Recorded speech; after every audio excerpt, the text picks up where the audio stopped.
If you've got any health in your body, I put it there. If you have life instead of death, it was I that gave it to you. If you have salvation, I brought it. So if I created the words, I can damn well use them.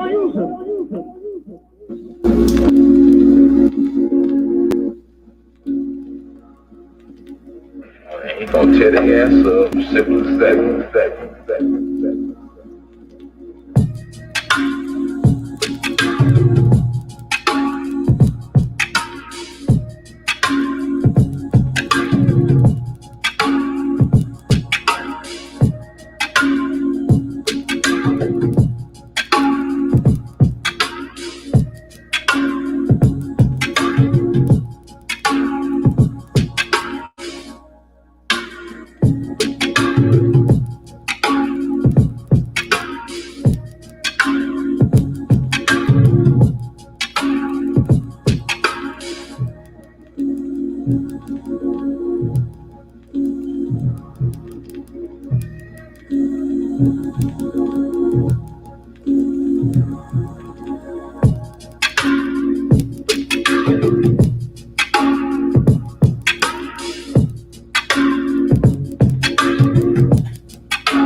What's going on, everybody? Welcome to BMT. I'm coming at you again. I'm your host, BMT. Coming at you once again. I know this is new. Here it goes. Wow. I like it. I like it a lot. But we're here to have the discussion. We're here to have the much needed discussion about something that I want to get at. And that's going on with George Floyd. Now, it seems to come up that literally they have a video going over about him. And, it's kind of like a breakdown of guests saying that, he's possibly that bad guy. And I'm all here for it. Help me fight censorship by liking the video, sharing the video. And actually, if you want get out the tip of my tongue. If you want unhinged content about this, well, the best way you can get it is easy. Go over to my Patreon. Yes, that's right. You can sign up for $5 a month where we can fight censorship as well as go over and speak about content. Pretty much anything you want. See, here we go, the Patreon. It's for you. Whatever that of the membership they pay for, that's what I go over. We go over content, talking points, politics, policies, math, money. And so far, we're doing pretty good. I love my Patreon subscribers because literally they make this what it is. They make sure that it runs smoothly as well as the team. So we're here to have the conversation. And I am too. But I see somebody sent to me, and shout out to the brother Kev, who sent me the video. You say, well, what is the video about? Well, it's about, George Floyd. And if you want to, you can make sure you can come on through, like the video or dislike the video. It's up to you. But that is your freedom of choice. And literally, I would like to hear from everyone about how they feel about this. Because honestly, this is a very interesting one. A lot of people said that, hey, he did not comply. And some people said, well, what could he have done? Some people thought it was murder. Some people thought that if he had just listened, it probably would have gone a different way. And so I will gladly talk about it, and we can break it down. Let's not play games. If you would like to donate to the channel, if you'd like to support the channel, you already know I do take donations, and I literally do take donations to do topics that of your choice that you want to. Literally, cash at me at right down there below. Here's the cash app. Josiah 1988, PayPal, We also have the PayPal. You can also super chat if you want to, but I prefer to be able to get it straightforward. Now, one of the things about it, if you want to contact me, have a discussion with me behind the scenes, blackbrother123@gmail.com. So now that we have that out the way, and we got to do the set discussion and go over it, I plan on doing that. George Floyd, known for a lot of things: felon, father, robber, guy who pointed a gun at a pregnant woman, as well as a man that literally got his life, found Christ, and got his life together.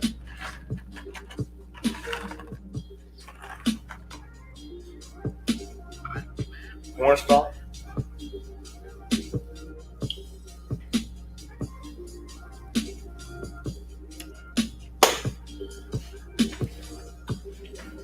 What do y'all want to know him by? But I think that it's fair to say that a lot of people think that, hey, the man is dead. And was it a necessity? Was it was it a fair way for him to go out or not? So let me first start off by doing this. Let us go ahead and play the footage. And after that, we're going to read what people said during the footage, okay? So let's go ahead and get that out there. If you're coming on in, like the video, okay? Come on now. Let's not play simple. All right? We got 10 in the chat. Chat's filling up. I told y'all, I'm going to give y'all the content that y'all deserve and that y'all should have. Let me go ahead and grab that.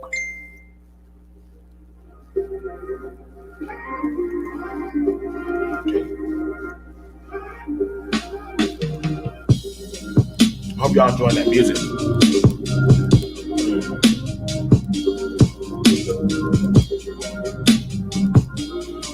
So this is the video so far. Let me take it back. And also, this video, it's pretty upsetting. So I want you to know, warning, if you are of a squeamish mindset, this video, it can be pretty upsetting.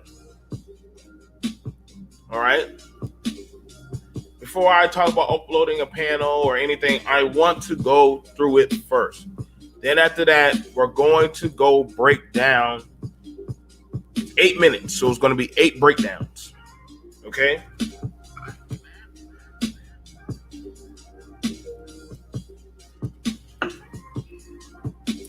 So let me go ahead and get this out of the way.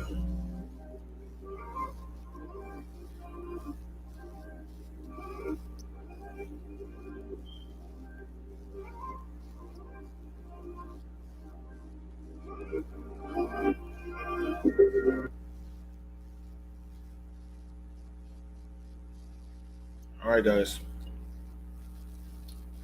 Let's get into this. All right. Again, warning. If you are sensitive to these types of things, if these kind of things get you upset or bothered about this, please turn off this video. It's not for you. Okay. But I also want to be fair and also look at this and see analytically why are people thinking the way they do.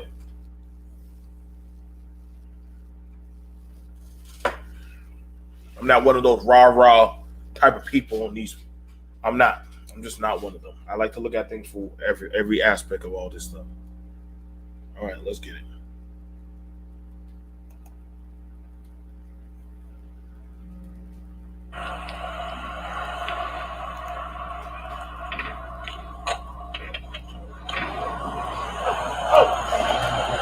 I see your hands.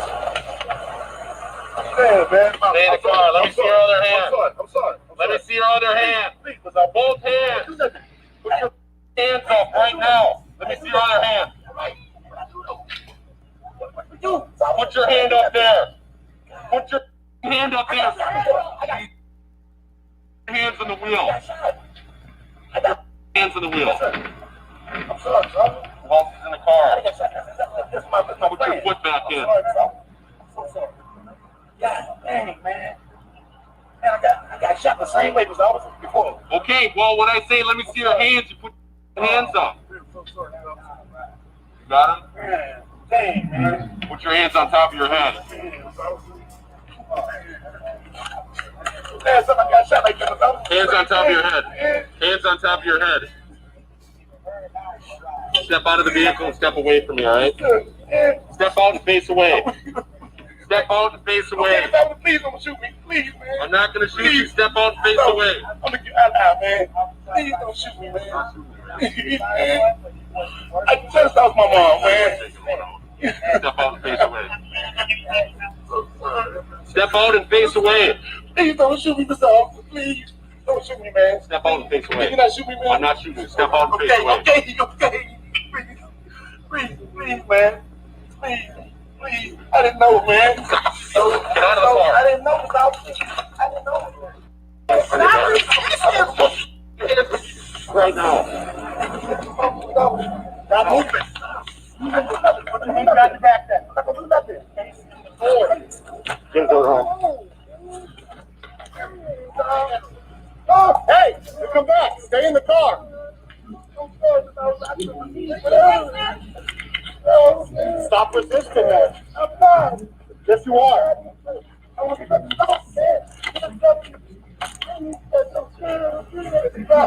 Stand up. Against the wall. Yes. What I doing? We're figuring out what's going on. Drop the bag. Figure out what's going on. Adam, What's your problem? Said something to him. It ain't us. we was getting a ride, I sir. just got my phone fixed. It's my ex-man. Adam don't be. That's my ex. Are you good? He keeps telling me to get my car. That's it, man. Well, they let you Floyd. You got ID? You can ask Mr. Adam about me. You have ID? I'm on 38 to the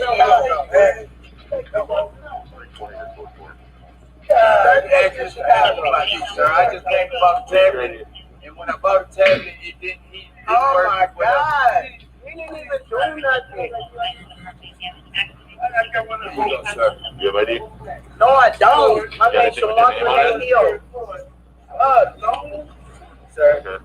I just came over to get my phone to see I have a purse or nothing. And my daughter is on her way to get me. What's the deal? I don't know.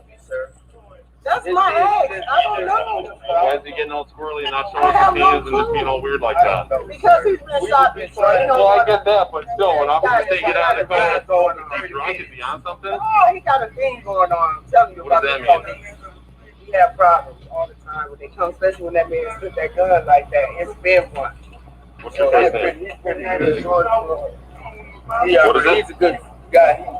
George Floyd said. Oh, ouchie, What, man. are you on something right I'm now? not knowing nothing. You acting Yeah. all right. Let's go. Yeah, man. Let's go. Yeah, man. Yes. Yes, I was just moving earlier. Let's go. All right, let me come on down.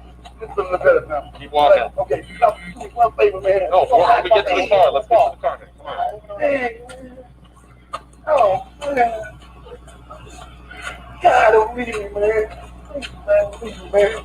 Here. I I want to watch that car too, so get this.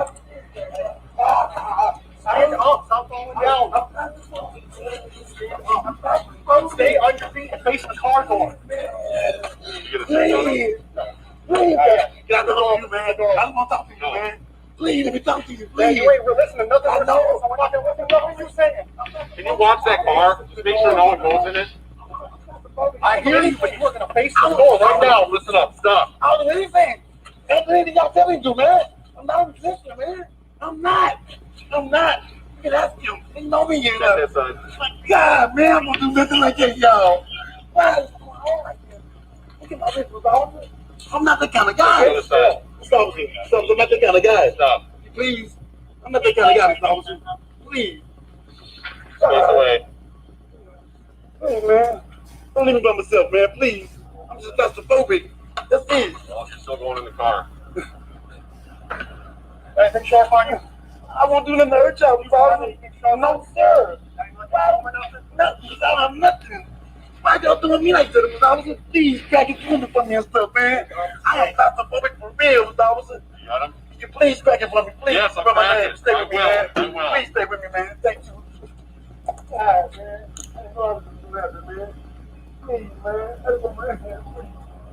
none of y'all, man. Listen.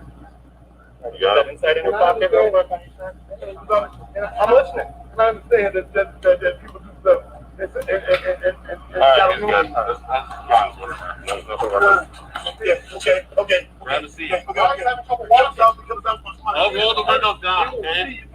Please don't take a seat. I'm going in, Mr. Officer. I'm going in. No, you're not. I gotta go in. Take a seat. Grab a seat. Man, y'all don't believe me. Take a seat. I'm not that kind of guy. I'm not that kind of guy, man. Take a seat. Y'all, I'm gonna die here. Take a seat. I'm gonna die, man. You need to take a seat right now. And I just had COVID, man. I don't want to go into that. Okay, I'll roll the windows down. Hey, listen. Dang, man. Listen. I'm not that kind of guy. I'll roll the windows down and Please, you put your man. legs in, alright? Y'all I'll be here on. stop. Look at that. Look at that. Not even listening. Look at it. Look at it. We can fix it right now while you're standing out here. Okay, man. God, y'all do me bad, man. Man, I don't want to try to win. I don't want to try to win.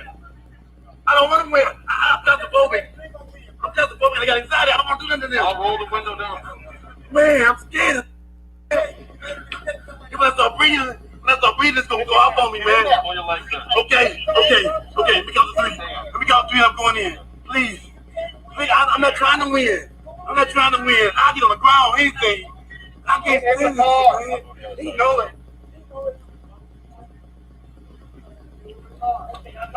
Get in this car, we can talk. I'm claustrophobic.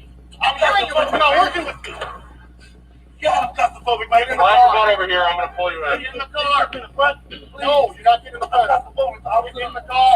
Okay, man. Okay. I'm not a bad guy, man. Get in the car. I'm not a bad guy.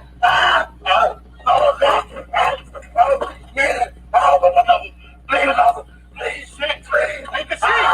Please, man. Please. No, take a seat. I can't joke. I can't breathe, Robert. Please. Fine. My wrist, man. Please. I can't take it, man. I can't. I got on the ground. I'm on the ground. I'm on the ground. I'm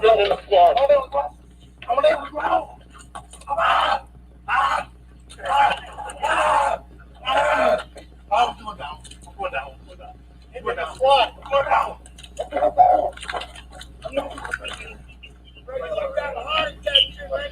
I know I can breathe.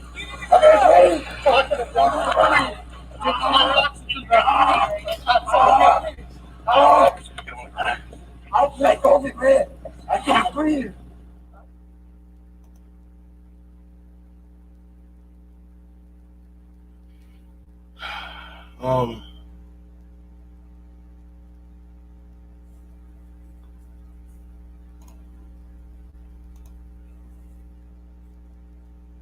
Peace to everyone who's in the chat. Peace to everyone who's in the chat.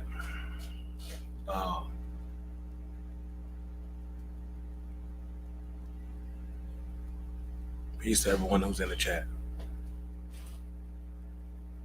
You know, it's amazing. It's many days as this already passed by.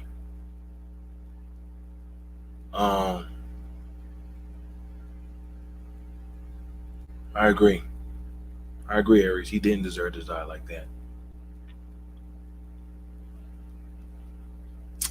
And we're gonna give a fair talk.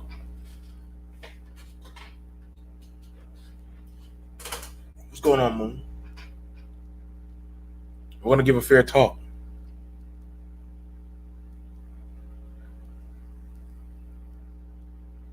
He was already mentally broken.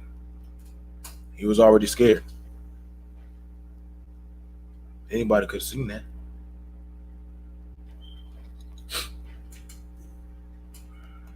I wanted to read the comments.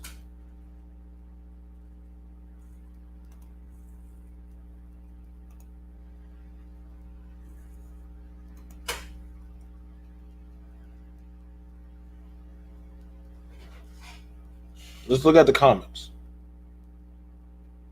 So this video, 4 million views. This was put out August the 3rd.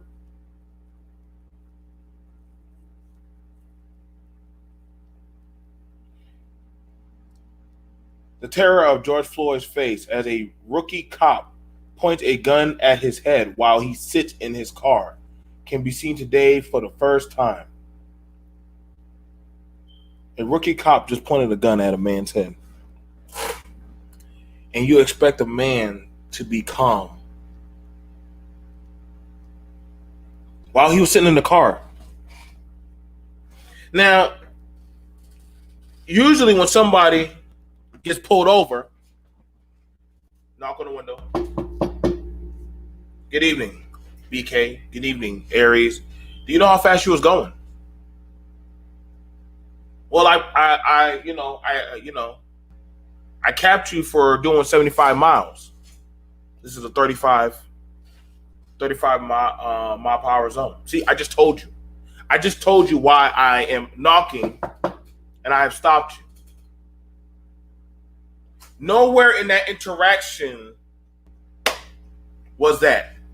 Where did anybody tell the man what he did? How did you go from 10 to 1 million by pointing a gun at somebody's head? Who in their world or in their right mind is complying? Just being honest. Some people say they literally asked him multiple times. This is what people are saying. They asked him multiple times. You to remove this from trending. Let that sink in. Keith Alston, keep this video hidden. Jail him for life. History is set of lies that people agree upon. Napoleon Bonaparte. The censorship here is maddening.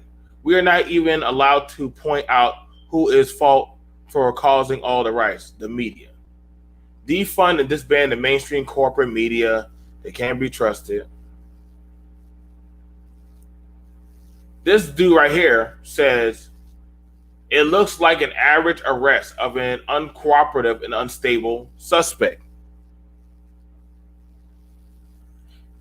This is horrible. Why did someone leak that?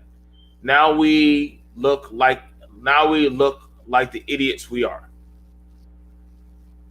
So he doesn't want to go in a car because he's claustrophobic, but the whole thing starts with him being in a car feeling just fine. I'm not that kind of guy. Puts a gun to a pregnant stomach. I'm not resisting. Why resisting?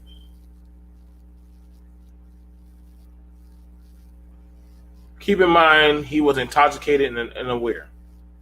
Cities burned, officers murdered, race war, domestic terrorism, systematic racism. Stop resisting arrest when you break the law. Problem solved. Better save, download before this is banned.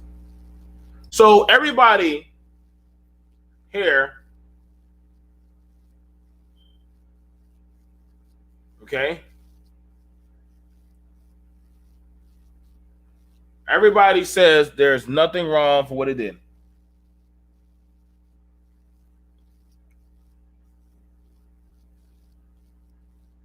So we're going to play the video. Okay? Let me make sure I send out the stuff first. Let me go call my homie.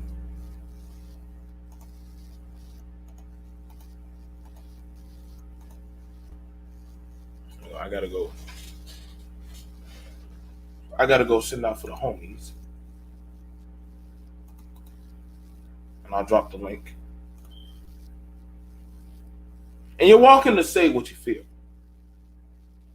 You're welcome.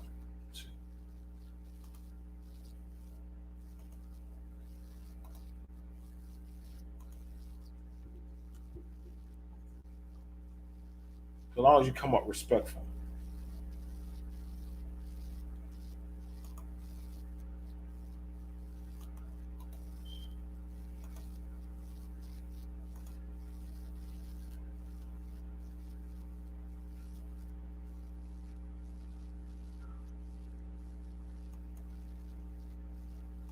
Sorry about that. I got to go drop the link for some people.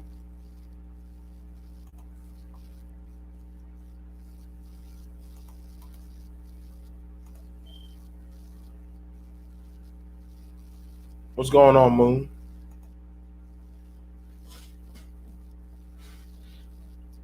I think one of the things about it is that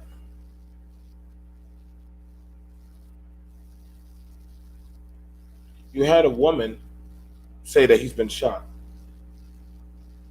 And since he's been shot, he hasn't been in his right mind. It's pretty common. I'm a veteran. Nobody getting shot or raped or beat or something traumatic happening to them fully recovers. They don't. So pointing a gun at my head, it's going to cause a lot of issues.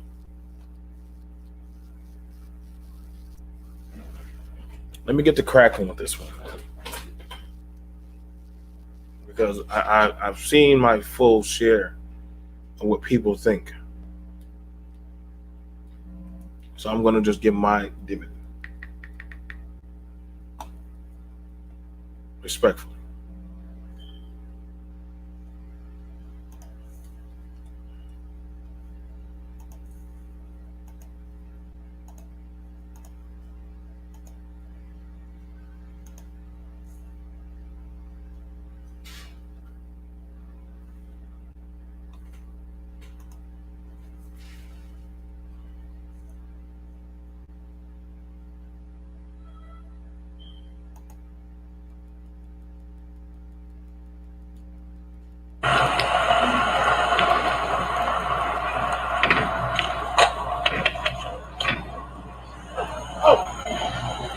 Let's see your hands.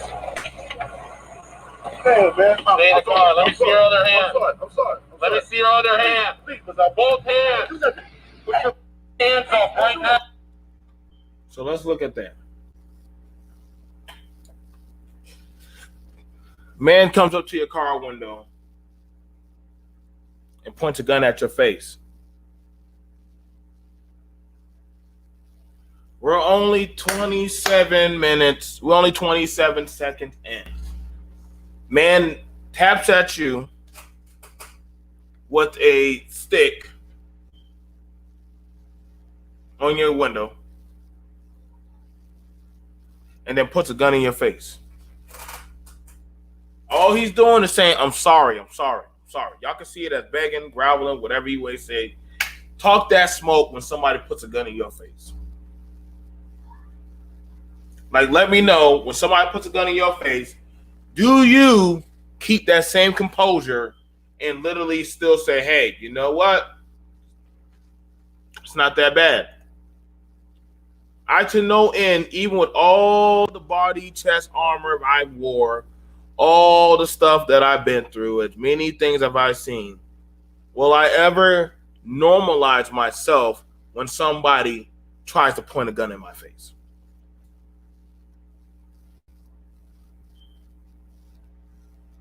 I don't know how y'all say that's normal. Or literally like that's I'm just saying. Because I see a lot where y'all bring up his past, but he's already did time served. So do you keep on bringing it up and throwing it at him if he already did time served? And then you got it where open up. We're joined here by Renaissance Man. What's going on, man? Hey, what's up, BMT? What's going on, brother? Nothing much. Now, I saw the video yesterday because I saw someone mentioned it, and I've watched it already. And one of the things that stood out to me, at least for where we are in the video, is why the police officer, because the only thing we know is police were called because he passed a fake, either check or $20 bill. So it was a $20 bill. So why is your first reaction as a police officer to pull your gun when you're approaching his car? I just don't know why that's your first instinct for just someone passing a fake bill. I mean, what has, you haven't even had an interaction with you and you've already determined that this guy is dangerous. Yeah. And you don't know his record either. See, that's the thing about it that gets me. Because me and you can get pulled over by the cops. Until they run my information, they don't know jack squat about us. True. They don't know nothing about us. But the first thing that guy did was tap on his glass, doom, doom, doom, with a stick that, mind you, I'm not sure if you've ever been hit by one of those sticks, they hurt. And then pull out a gun and put it in his face. Who's going to be mentally compliant after that? And you can hear in the video at a later point too, where someone, I don't know if it maybe triggered him, because one person who was either bystander or was in the car said like, I think he's been shot before or something along those lines. His ex-girlfriend. Yeah, so that can, I mean, like you said, putting a gun to someone, that can trigger you. And the other thing is too, you said this guy was a rookie cop? Yeah. That makes sense, because I was like, the other thing is, during this interaction, like, you can tell he's, my first thing is, I thought maybe he's having a mental breakdown. Or then the second thing that came to mind is maybe he's under some substance. Either one of those is a state of, I don't necessarily think like this person like is a dangerous threat. Like I think more of, hey, I need to talk this person down. Now let's continue on. But now you brought up something very interesting.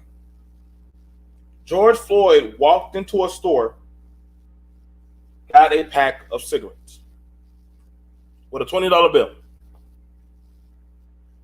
What's the first thing you do when you hand a cashier a 20? What is the first thing that they do with that 20? Any questions? Anybody know what they're going to do with your money when they get it? If it's a big enough bill, like if it's 100, they'll take a marker or something, they'll draw over it. But I don't think they did that for 20s. 20s, they don't. But anything else, they're going to take it. They're going to take it. If it was 100, a 50, sometimes I see them doing 50s. But for 100s, they'll definitely mark that down. Now, he bought a pack of cigarettes. If it really was fake, as they said it was this enough to make somebody pull out a gun and point it at them? No. I've never even seen police show up that fast. You know what I'm saying? I'm just saying, I've never seen police show up that fast. Did they ever even figure out if it was actually a real $20 bill? Like, for all this that happened, did we ever really confirm that the $20 bill that he passed was fake? Well, they sure enough took it enough to give him a pack of cigarettes. Now, let's continue on, brother. Let's continue on down this rabbit hole and look at some stuff. All right, we want to look at some stuff. All right, I just want to go through. We're going to analyze and do a breakdown. Okay. So, well, let's get it cracking. Let me see your other hand. Put your hand up there. Put your hand up there. Hands on the wheel. Hands on the wheel. Waltz is in the car. Put your foot back in. God dang it, man. I got shot the same way as I was before. Okay, well, when I say let me see your hands, you put your hands up.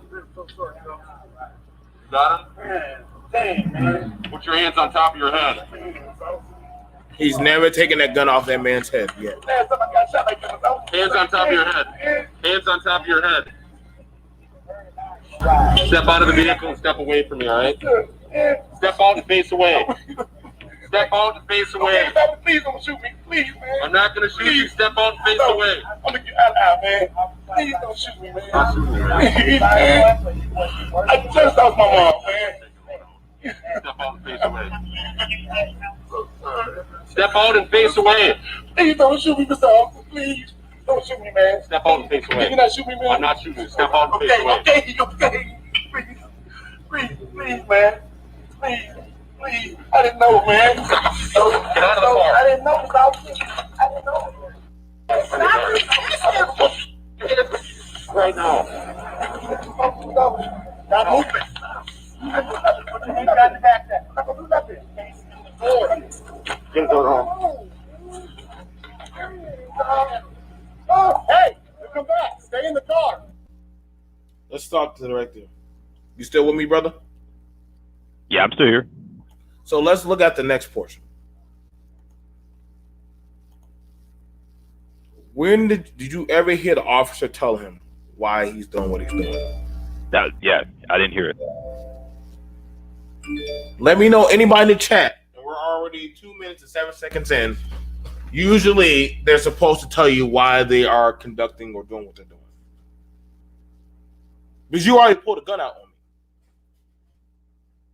The other thing I wonder too is if the guy was that sort of jumpy in the sense, why didn't they take both the people out one at a time? Like if you were a little bit concerned about, George, him being a tall guy, large figure, why didn't two of y'all approach the car? You tell the passenger to sit there and you pull him out, get him detained, then pull the passenger out. Story doesn't add up now, does it? No. I'm saying, like, the guy was already scared. He told you, I just got shot the same way you're doing it right now. So that means somebody had already done the same thing to him, but shot him. We're not going to pretend that literally, as much as we say we do, that men, especially of, certain diasporas or minority groups, have even tried to be compliant, and guess what? They still get shot.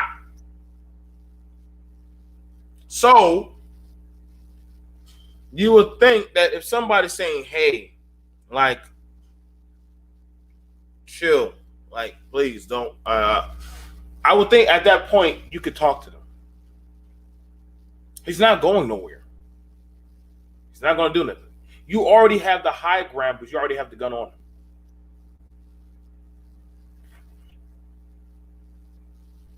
And so, yes, we do hear the woman saying, stop resisting. But it's a different thing when somebody puts a gun in your face. I mean, maybe I'm overshooting it or oversaucing it, but literally that looks like you're threatening the man's life. I mean, what's the point of the gun should always be the last thing to ever want to be used. But nowadays, it seems like it's the first thing people jump to. I don't know. Maybe he was resisting, but I didn't see where he was resisting yet. I didn't see what he was doing to resist. No, you're not going to see that till they get ready to take him and put him in the police car. Okay. Let's continue on.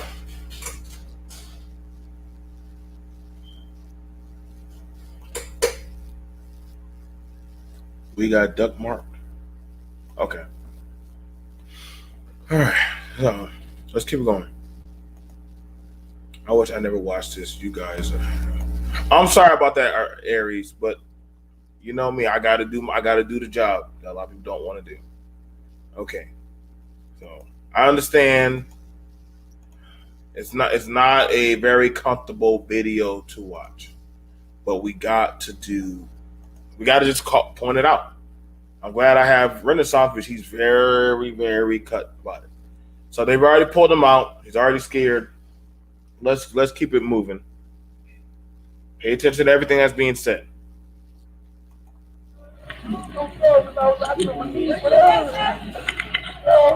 Stop resisting that. I'm not.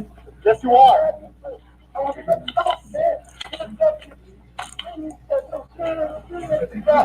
Stand up. Against the wall. Yes. What I do?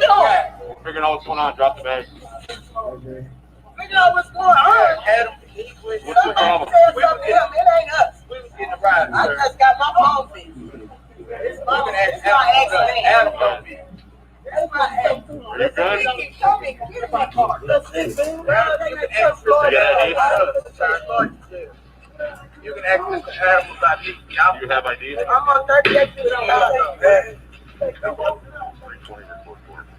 38 Mr. Adams about you, sir. I just came about the tablet, and when I bought the tablet, it didn't. Oh my God! He didn't even do nothing. You have ID? No, I don't. My name's Shawan Hill. No. Sir. Okay. I just came over to get my phone to see I don't have a purse or nothing. And my daughter is on her way to get me. What's the deal? I don't know. Sir. That's my ex. I don't know. Why is he getting all squirrely and not showing his hands and just being all weird like that? Because he's been shot before. Well, I get that, but still, when I'm going to take it out of the car, is he drunk? Is he on something? Oh, he got a thing going on. I'm telling you What about does the that mean? police. He have problems all the time when they come, especially when that man shoot that gun like that. It's been one. What's your first name? Now, they're talking to his ex. And his ex just told you, because you see George is over there sitting on the ground. They already got George sitting on the ground. You have his ex and you have another guy he was going to give a ride to. Literally, she just told you that literally he has mental health issues. That's a big component. That's a big component. If they're telling you that the suspect has mental health issues, and they're letting you know that the suspect has mental health issues, literally, you know what I'm saying? What can you say? Because literally, if y'all come up to me and Iori's sitting in my car saying, listen, what you are doing is triggering BMT's PTSD. Stop doing that. Wouldn't you think by doing the same thing over and over, it's only going to worsen the situation? Because you already got him triggered. I don't know why we think that somebody, because you just had it confirmed, but not just by him, but also by his ex-girlfriend. And the other guy is George. He's harmless. He has mental health. Newsflash, people with mental health, they can drive cars. We're talking here by Iori. What's going on, man? Bro, I just watched like 5 minutes of that video, and to be honest, it makes everything worse. You know, like, does it change anything? What it changes is, before we just saw him dying, now we just know that everything along the chain of command in terms of how that arrest should have gone was 100% wrong. You know, now and knowing that now, it makes it even worse. It makes it even worse. He's crying. He's like, please don't shoot me. You know, I just lost my mom. Like, he's complying.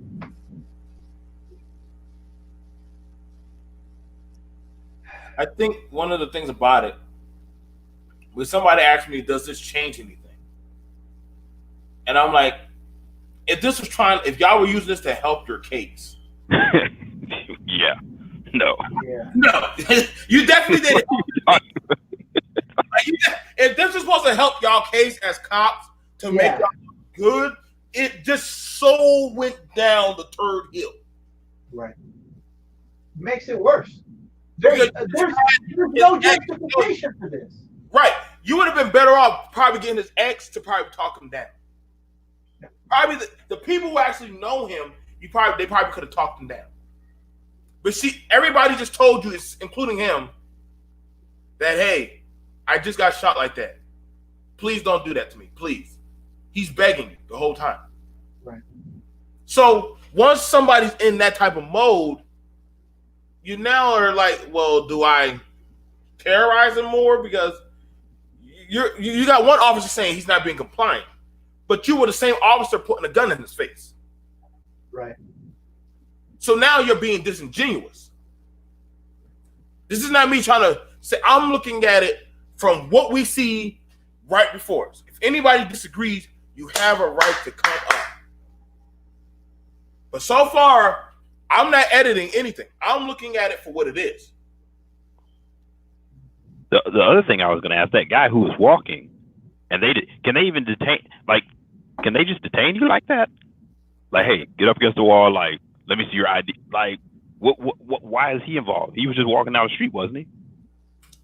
He was just walking down the street. But I see, like, even the woman said, like, what did I do? They have yet to have told George what he did wrong. And we are already 3 minutes in before he gets put on that ground. And nobody, not one person, said what he did wrong. If the police are going to stop you, they have to tell you what they're stopping you for. Not one. Not one told. I'm listening. That's like if I'm going to chastise and give my child a spanking, I can't just do that just to say I'm just doing it. No, there has to be a reason of why that's happening. I'm showing this for a reason that literally y'all saying people are just angry just to be angry. But if things are like this are happening and there's no reason for why people are doing what they're doing, that's the problem. Right. So how can you comply to something you don't even know what you did wrong? Right. So let me get back to it. You know what I'm saying? I'm only just analytically breaking it down. If I'm off code, you already know. I already put the link in the chat for anybody to come on up. I'm not here to cross fight or anything. We are moving in a good space. 349. Yep. Okay. Yeah, what is he's a good guy. George Floyd said. Ouchie, man. You want something right now? No, nothing. You acting already. Let's go. Yeah, man. Let's go. Yeah, man. Yes. Yes, I was just moving earlier. Let's go. Why didn't they put him in that squad car right there? So you're gonna walk him all the way from his car, now put him in another squad car. Bad police practice. You would never do that. Yeah. You would never take somebody all the way down the street to another block. I want to watch that car too. So Watch your sunglasses. Right. Okay. stay on your feet and face the car door. Please. Please. Get out the door, man. I don't want to talk to you, man. Please, let me talk to you, please. You ain't listening to nothing. I know. We're not going to listen to what you're saying. Can you watch that car? Just make sure no one goes in it. I hear you, but you were going to face the door right now. Listen up. Stop. I don't do anything. That's anything y'all telling me to, man. I'm not a musician, man. I'm not. You can ask him. They know me here, though. God, man, I'm going to do nothing like that, y'all. Look at my wrist, officer. Did he have PTSD or something like that? I'm not that kind of guy. Stop. Please. I'm not that kind of guy, Mr. Officer. Please. Face away. I'll push it back. Hey, man. Don't leave me by myself, man. Please. I'm just not. No, I don't. No, they did say in the video earlier on that she was like he's got shot like that before, so that's what triggered him to be so antsy like that. The other thing I just noticed too, if you notice, that cop was patting him down right when they got in the car. I'm like, you've had him in handcuffs for how long? When you had him sitting on the ground, there you go, Renaissance. Right. You had him sitting on the ground. If you were going to check him, you should have checked him over there. Exactly. Why are you waiting right before you put him in the squad car? Let's look at that. 3 minutes, 43 seconds. You didn't check her. You didn't check him. But however, you had him sitting down on the ground. You could have asked him to empty out his pockets. You could have done it right there when he was sitting down on the ground. Okay? 3 minutes and 43 seconds in. Why did you not check him over there? I'm just being honest, looking at it from that perspective. You had the power in the high ground already. I mean, you're sitting over him. Why would you need to remove him from out of the people's sight for that? Just think about it. Why would you need to remove him from their site? You never told them what you got him for. But you notice they consistently keep going in his pockets. How many times you got to go in the person's pockets? Now the guy who's molesting him too, this is the guy that he knows, correct? The Yes. one whose body cam is rolling. This is the one who used to work security at the club with him. He says you know. He says you know me. So that means they already have a relationship. Oh, George said that? Yep. Oh, I missed that part. Oh, let's go ahead and play. Let's go ahead and play. That problem all the time when they come, especially when that man took that gun like that. It's been one. He said the man put the gun. No, he didn't write that down. Yeah, he's a good guy. George Floyd said. Ouch, What, man. are you on something right now? No, nothing. If you ask me, I'm around it. Let's go. Yeah, man. Let's go. Yeah, man. Yes. Yes, I was just moving earlier. Let's go. So they're gonna take him to a whole nother block. Keep walking. Okay, do me one favor, man. No, before we get to the car, let's get to the car here. Come on. Man. Oh, man. God, don't leave me, man. Man, leave me, man. Here. I want to watch that car too, so yeah, but it's unlocked. Stop falling down. Stay on your feet and face the car door. Please. Please. Get out the door, man. I don't want to talk to you, man. Please, let me talk to you, Man, please. you ain't listening to nothing we're saying, so we're not going to listen to nothing you're saying. Can you watch that car? Just make sure no one goes in it. I hear you, but you are going to face the door right now. Listen up. Stop. I don't do anything. Ain't anything y'all tell me to do, man. I'm not a Christian, man. I'm not. You can ask him. You know me, you know. Get this side. Oh. God, man, I'm going to do nothing like that, y'all. Why is going on like that? You know, this was awful. So within 5 minutes, he said, you can ask him. You know me. Now, we already found out through evidence after doing some research that literally they do know each other. George Floyd wasn't lying. He said, you know me. Why are you doing this? Right. So I can understand the confusion if I'm getting detained by y'all two guys and I'm like, wait, hold up, dude. Y'all see me every other day off hours. Now, why are y'all doing this? Why are you now all of a sudden you want to search me now, but you don't have no reason for why you're doing what you're doing? I'm just saying it don't look good. I know every time he touches him, he always touches the car. Every time I touches him, he always touches the car. I've been keeping track. He's already done checked them twice. What is it that he's looking for on George? Let's play it on. But I'm not gonna lie. I wouldn't even get in that squad car. You didn't tell me what I did wrong for me to go and get in the squad car. Right. Just think about that. You're complying to something that you don't know what you did wrong. I'm not the kind of guy. Stop. I'm not the kind of guy. Stop. Please.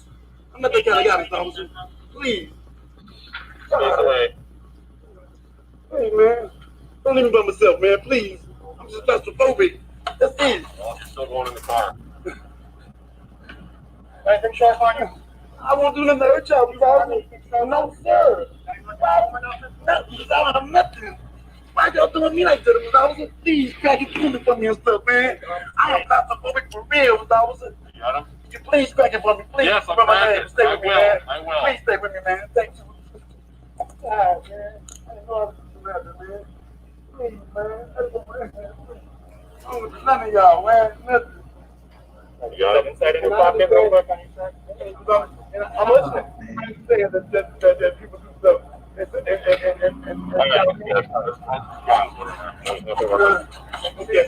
Okay. Grab a seat. I'll I'll roll the windows down, okay? Please don't take a seat. I'm going in, Mr. Officer. I'm going in. No, you're not. I gotta go in. Take a seat. Grab a seat. Fine, I don't believe me, Mr. Officer. I'm not the kind of guy. I'm not the kind of guy, man. Y'all, I'm gonna die here. take a seat. I'm gonna die, man. You need to take a seat right now. And I just had COVID, man. I don't want to go into that. Hey, I'll roll the windows No. down. Hey, listen. Dang, man. Listen. I'm not that kind of guy. I'll roll the windows down and Please, you pull the man. legs in, all right? Y'all I'll be here on. stop. Look at that. Look at that. Not even Look looking at it. at it. We can fix it, but not while you're standing out there. Okay, man. God, y'all do me bad, man. Man, I would like to ask a question. Do Go y'all ahead, think bro. that? Do y'all think that we're just empathizing with him because he's black? Do y'all see that there possibly might be something more to this than actually? Because I am glad that this video leaked out. I am glad that. So, I just like at this point, from looking at the video, like I said earlier, if I was in that situation, would take it as this man is either having a nervous breakdown or he is under the influence of something. I would not take it as especially he's in handcuffs too. I would not take it as a threat. Part of me wanted to say that if you felt like he was on drugs or having a mental breakdown, you all already called the ambulance. Just leave him on the ground until you get there. Or just leave him there, or just sit back on the ground and try to talk him down. Because he's obviously distraught for whatever reason. Yeah, Okay. I mean, there, you know, it's weird because when I first saw the video, like, first off, I didn't even know why he got arrested because that wasn't shown in the video. It shows them stopping him, but there might be something else going on. But the whole thing is, if he was on some kind of substance or he was going through a mental breakdown or something like that, that's a medical issue. That's no reason to kill him. They could have just called an ambulance and basically just had him thrown, put into an ambulance and had it dealt with from there. I just don't understand how any of this stuff was escalated like this. That's the thing that really bothers me. The other thing is they should have just put him in the closest squad car there was. By escalating the issue, by making him walk even further and making the situation longer, it made it worse. okay, I agree. The other thing I was going to add too, for anyone who is trying to think that this video brings better light, let us not forget the police officer. The reason why it took so long to charge him, and I don't know if people remember this, he was trying to work a plea deal before he even got arrested. He was talking to the DA about pleading guilty. So even he knew he messed up in all this. I just think people need to keep that in mind. That is true. I think that his legal team was holding back this body cam footage because it looks so bad. I like to hear any and everybody's train of thought. We're joined here by Zardell. But the thing about it is, if anything, this kind of sealed the nail in the coffin for trust for the police. Yeah, absolutely. It's kind of this really did not help their cause. If there ever was a time, even like I'm pretty sure even some cops and chiefs have literally been saying like, "Yo, like y'all probably should." Like it does not help your play at all. But we're joined here by Zardell. Zardell, we're already, I think, 6 minutes and 50 seconds in. What's up? None much. How's everybody doing? Doing all right. I'm good, bro. How are you? I'm good, man. I'm working. It's my Monday morning, man, even though it's Thursday. Yeah, I've seen that video time and time again, the body cam footage, and I played it over a bunch of times. And I think the way this is going to play out, there's going to be some sort of plea deal. Maybe he'll get less time. Maybe he might actually win the case. He could win the case just by that video alone. If he plays his card right, the officers play their cards right, they'll win the case. I'm going to tell you why. You can do passive resistance. And that's what the guy was doing. Even though he was claiming to be claustrophobic, even though he was claiming to say he couldn't breathe, it's clear he was high on drugs. But it's a sad situation, all in all. I'll just put Yeah. that out there. It's a sad situation. And BMT, I said this in when we did our 101. I said I hate to put it this way, and I hate to be so brutally honest, but again, people burnt down their towns, communities for two stupid people. And it's sad that it had to be like this. No one deserves to die. No one does. But it's a situation where the facts are going to outweigh the emotions. It's going to be Trayvon Martin all over again, more than likely. I'm not afraid to say it. So, Without the How- weird days. But So- how can it be? No, I was just going to quickly ask, like, how do you get from he was resisting to? Because you got to think he's in handcuffs. When you can still use lax your deadly- body. You can still lax your body if the police tell you to cooperate, and you lax your body. Still, they're gonna nail it as passive resistance. No, I know, I'm I know it's crazy, but that's No, what no, they're no. gonna I'm do. saying where do you get that? Okay, you have to show, in order to use deadly force, you're going to have to show that he was a deadly threat, that you felt feared for your life. No, I don't think any deadly force was truly used, because that's what police officers are trained to do. Even security are trained to do. If you pin someone down, No. if you listen, you ask me a question, I'm gonna answer. Police and officers are trained to use the spinal hold in order to keep a suspect down, not to curate a person for not breathing. For him to say he wasn't breathing, he cannot talk. If you're in a chokehold, you don't talk because your esophagus and your voice box is closed up, either by a forearm, by a leg, by actual grip strength. You can't talk. He was high on something, and it caused him to crash. Because usually, when you have a cardiac arrhythmia, your heart is racing so hard you can't breathe. So Your heart is racing. It gives a feeling of you are suffocating. You're dry. So the question was, who was the officer that literally told him what he was arrested for? That's a good question. I mean, the body cam and the Facebook stream. What happened beforehand? That's my question. We are looking at it. What happened beforehand? There was no officer that told him why. He was Exactly. arrested. No one ran his Miranda rights. Well, on the video, that's what we got from the videos. I'll leave it out. They could have read his Miranda rights before he got in cuffs. They could have read everything. The videos start him walking. That's the up to whole the thing. car. That's the whole thing. That All right, is everything. well, You're looking at well, everything. they're going to jail. That's the case. Oh, done.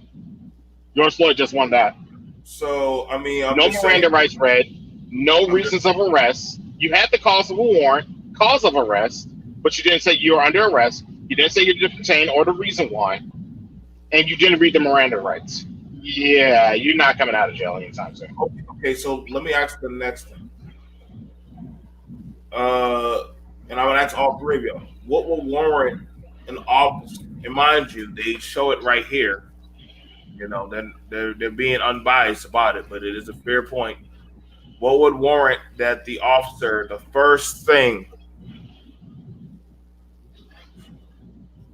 the terror on George Floyd's face as a rookie cop points a gun at his head while he sits in his car can be seen today for the first time. How do you go to pointing a gun at somebody's head for misdemeanor? There's no need for a gun in that situation. Honestly, a taser probably, but a gun, no.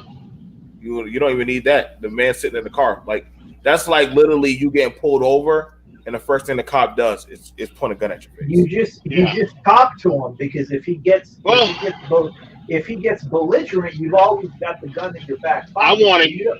But you don't leave with the gun, though, right? Right. You don't. I leave. wonder what was said in a 911 call.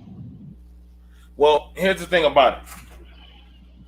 Cops don't show up the same day like that. I mean, if they do, they don't show up the same hour for a counterfeit bill. You're talking about something going on during COVID times. Counterfeit money is not. They'll come at your house like 3 hours later and arrest you or talk to you. So, well, yeah. And honestly, they have to actually do a report saying, where did you get the money? Because if somebody handed you a stack of 100, I doubt that y'all are pulling out a marker like that and literally checking all the bills for yourself. I've had a counterfeit bill passed off to me. I didn't know until I got to the bank and I turned in the money. And they said, "Oh, Mr. Johnson, one of these bills is a counterfeit." Now they didn't call the police on me. I just said, "Oh, I didn't know. I do apologize." And literally, I called up the guy, said, "Hey, we talked," and he said he came by and guess what he did? He gave me another bill. They marked it. He said, "I didn't know that was fake. Most people aren't checking bills that hard. They see a dollar bill or a green, they put it straight in their pocket. They're not really searching or looking at it too hard." As far as it goes for this right here, his ex-girlfriend already kind of. How do you take it when somebody if he already says BMT has already had post-traumatic stress from already being shot, why would you continue on pointing a gun at the person? I'm hearing what you're saying, Zardo, but I'm asking if we know that is a trigger. I was about to ask something else. Huh? I was about to ask something else. With all that's being said, because I'm in agreement with you. I'm in agreement with all y'all. I'm just trying to break this down where I'm playing all sides. That's fair. The question is, what caused the gun to be drawn? What was said in a 911 call? Because a cop just don't show up guns drawn. What happened? Right. We got the video. We got it. No arrest, no Miranda rights. We got that. Well, this guy What was a happened rookie. without the camera? Rookie or not, a cop. I think he may have freaked out when he got there.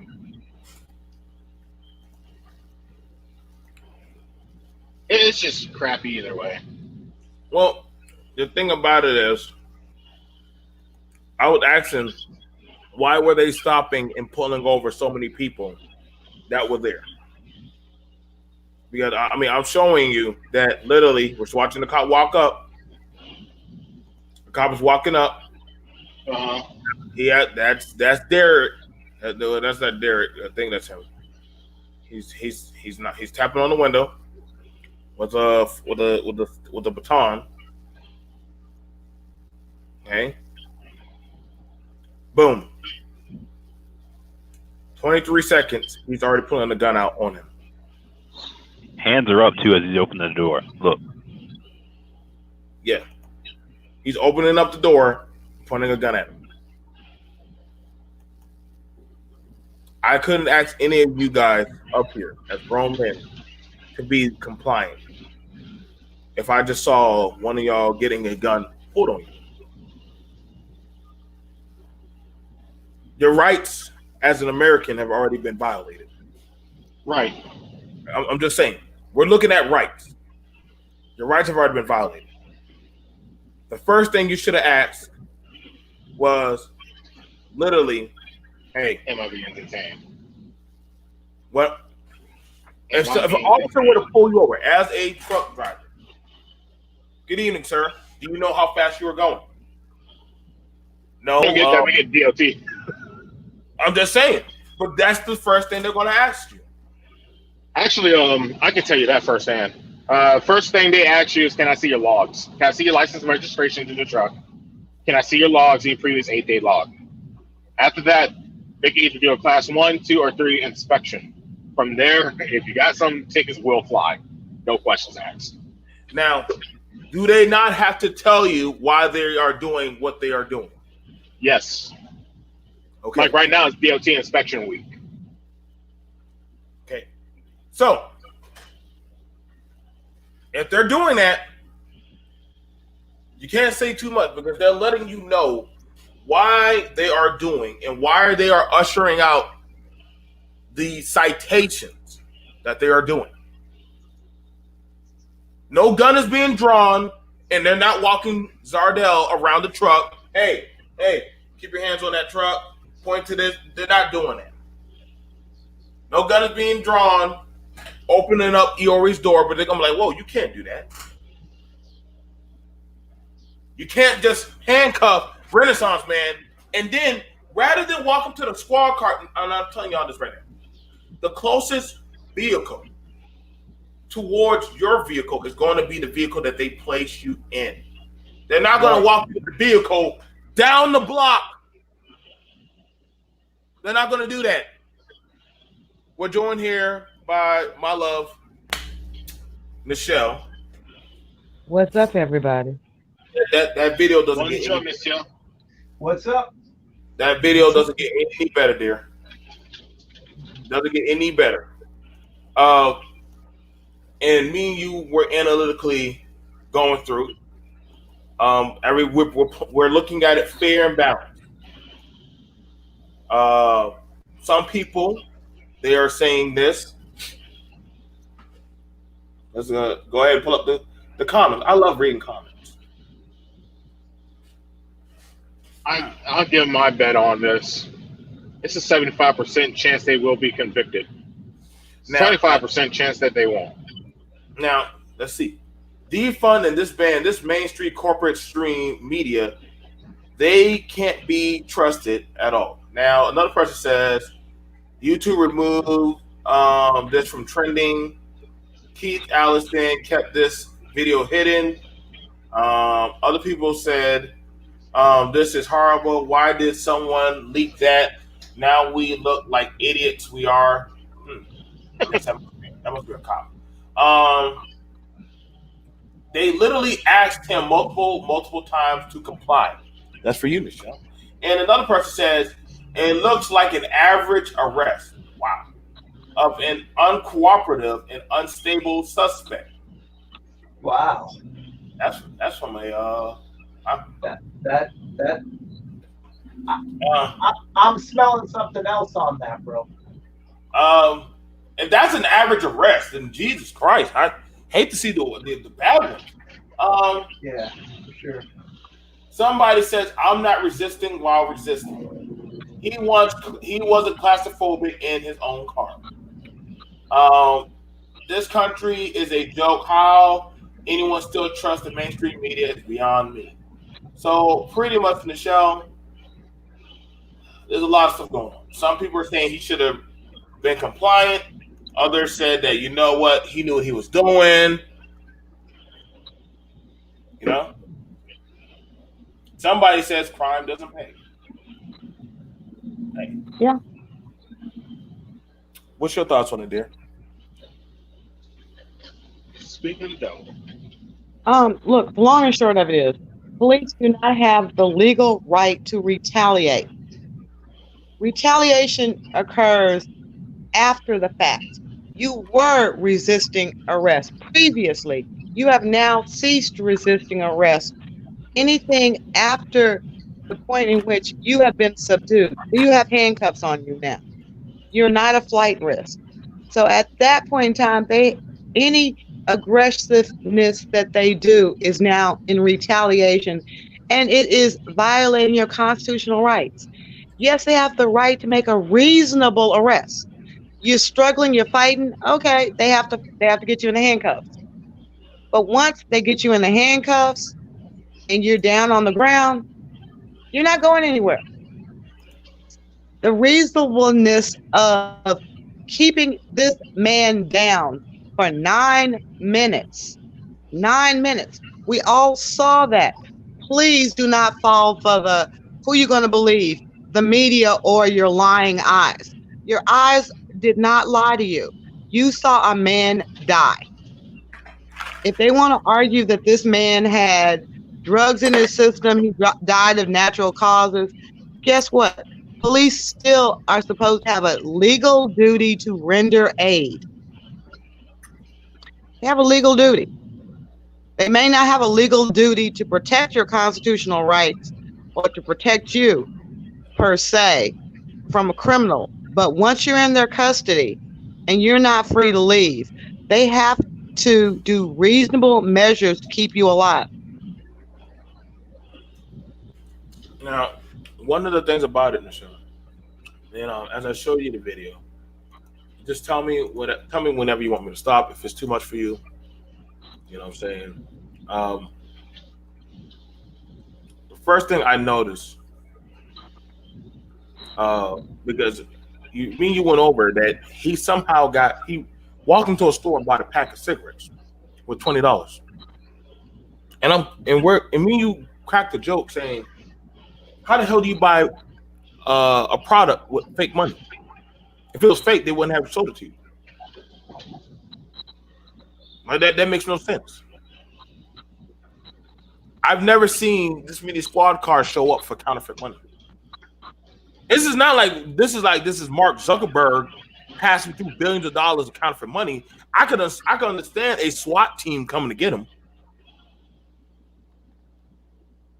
but 4 cops literally swarm up on one dude in a car for a 20. Come on now. 4 cops. I mean, what's that? That's $20. What's that? A Class B, Class C misdemeanor? That's a Class C, dear. That's Class C. Yeah. That ain't shit. No, it depends on municipality. It's either between Class B or Class C. It's a non-violent misdemeanor. So you're going to get a team of 4 officers out on a Class B. Huh? I said one was a rookie, though, so he could have been in training. He's still wigged out. So 4 officers still. Misdemeanor. It'd probably been that. If that was the case, if that was a ride along before that rookie got his own squad car, yeah, and it would have only just been him and the the higher senior. Either it could have been a corporal or it could have been a sergeant riding, and they would have been the ones that had it. It wouldn't have been 4 officers. It would have just been those. And literally, the rookie would have been taking reports. The rookie would have been taking more so reports. So I'm gonna go and move it over to that for Nichelle because she is the legal person here. So we all been outranked by somebody here.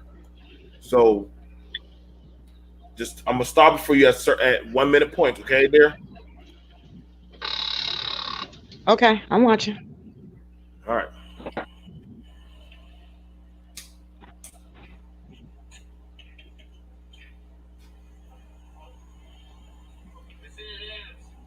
Hearing.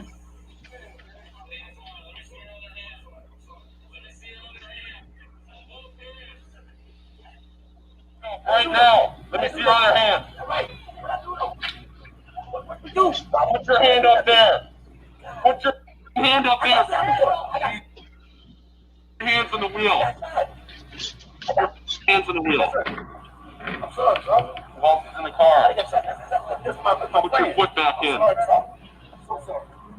God dang, man. Man, I got shot the same way as I was before. Okay, well, when I say let me see your hands, you put your hands up. Got them? Dang, man. Put your hands on top of your head. 1 minute in. Nichelle, did you see anything so far? Good, bad? Look, everything okay? Just let me know. I mean, everything he's doing so far is he's complying. He is actually complying. The officer cannot make up his mind. First thing the officer should have done, if he was concerned about what was in the vehicle, was to ask him to step out. There was no need to have a gun on him. Nothing aggressive had been done. The 911 call, it wasn't like they said he was armed and dangerous. So to immediately approach someone with a gun in your face, it would make anyone apprehensive. Thank you. Keep going. Okay. And I just want y'all to point out, he did ask, what did I do wrong? And I want to quickly add to BMT, when you talk to the owner where both of them used to work, he did say when they had like hip hop events and things like that, he did say that the officer who's arresting him here was very aggressive with black people, which you're kind of seeing here, in my opinion. All right, let's keep it going.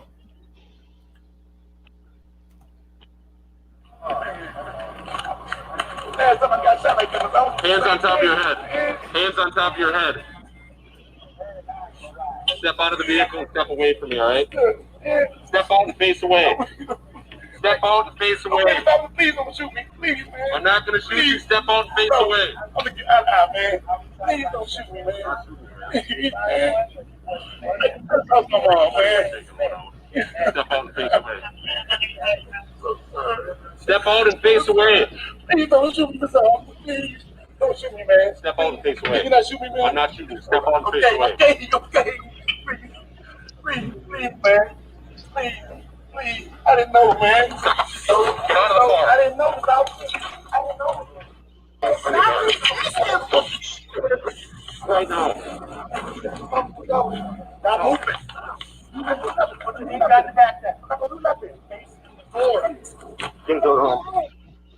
All right, that's another minute. That's the next minute. Okay. Do you guys see him trying to evade arrest? Do you see him doing anything other than questioning the officer? That's all he's doing. He's complying. He kept asking, "What did I do? What did I do?"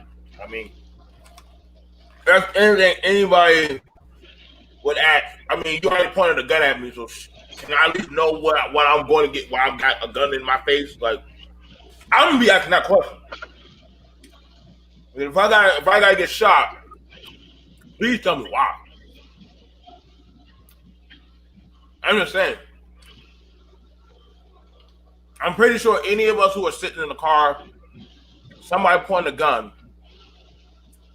Anybody would get a phone call and they said the police are here. Which first question that we all ask? What did you do? Yeah.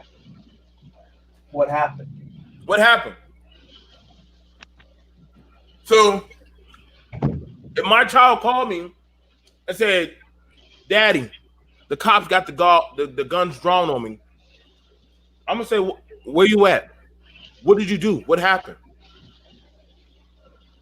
And my child says, "I don't know what I did." There's a big goddamn problem.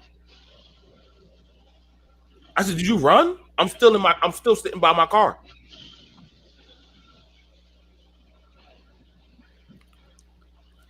Weird.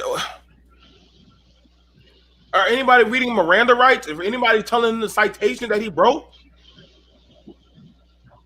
That's what I said they're going to lose. Well, Those officers are going to lose that case. Well, but we'll look at that from the law standpoint. You want me to pull that up? Joe, I just sent you a private message real quick. I wanted you guys to look at a case called Graham v. Connor. I'm on it. I'm on it right now. Towards in that whole video, well, up to that segment, everything has been pretty much textbook. The guy complied and asked questions. The questions weren't answered. The guns are drawn. The guy still complied. Showed his hands. Showed that he wasn't dangerous. So he complied so far. So this is okay in the show. Ready? Don't get pulled over now. I ain't want to have to do another video. All right, we got you. Go ahead, Michelle. You got 490 US 386 1989 Graham versus Connor. It was at Alabama. Go ahead. Okay, I'm just going to read this. This is what our Supreme Court said. Our Fourth Amendment jurisprudence has long recognized that the right to make an arrest or an investigatory stop necessarily carries with it the right to use some degree of physical coercion or threat thereof to effect it. Because the test of reasonableness under the 14th Amendment is not capable of precise definition or mechanical application, its proper application requires careful attention to the facts and circumstances of each particular case, including the severity of the crime at issue, whether the suspect poses an immediate threat to the safety of the officers, or whether the suspect is actively resisting arrest or attempting to evade arrest by flight. Now, in that light, that means when they say actively resisting arrest, that means you are trying not to be captured. You're really trying to hide. You're trying to run and hide. You're trying to evade them. That does not mean that, look, man, that hurt, man. I don't like that hurt. Don't, man, okay, I'll put my arms behind my back, my damn self. Man, that is not resisting arrest. But that's what a lot of people think. A lot of people think, well, if the officer tells you to do anything, you have to comply. Hello, those are the same people that don't want to wear a mask. Okay, the governor, he doesn't have the right to do that. He can't make any laws, but the guy on the street can make a law when he says, get down on the ground. If you don't, I'm gonna blow your brains out. Well, he got a gun. That's not the way the Constitution is set up. Yeah. So all the things that they're trying to tell you about the George Floyd incident, at the time he was killed, he was not actively resisting arrest. So there was no reasonableness about the seizure, the arrest. He was seized. He could not escape or flee. He was completely on the ground, handcuffed and compliant. So at the point in which we start watching that video and we see a man saying, I can't breathe, they can't sit up there and fall back on, well, he had said he couldn't breathe when he was standing up. Reasonableness. When you're on a man's back and neck and he says he can't breathe, a reasonable person knows the facts and circumstances have changed. If he couldn't breathe standing up, he sure in hell ain't gonna be able to breathe laying down with you and three other officers on top of him. Right. So sometimes we have to use our common sense, and I get caught up in the hysteria of people trying to find a reason to throw a black man under the bus. Oh, that's why I love BMT. I love reading your fan base, Michelle. Hey, BMT. Everybody and their grandma's a Supreme Court justice when you're Hey, BMT. Yeah, what's up, man? Pull up the autopsy report for both George Floyd. Both autopsies report. I need the autopsy. Yes. You want me to pull it up right now? The autopsy report. Yes. They said he had fentanyl in his in his system. The other one said he was choked out, essentially. Okay, so I don't see how he was choked out. In order to be choked out, you have to crush the carotid and the jugular. Well, I think what happened is that the officer's knee was on his neck and another one was in his back, which they were telling me if his knee was in his back, that's going to prevent his lung from expanding and taking on air, as well as having your knee on someone's neck. It's like a body triangle, though. You'll still breathe, but it's going to be hard.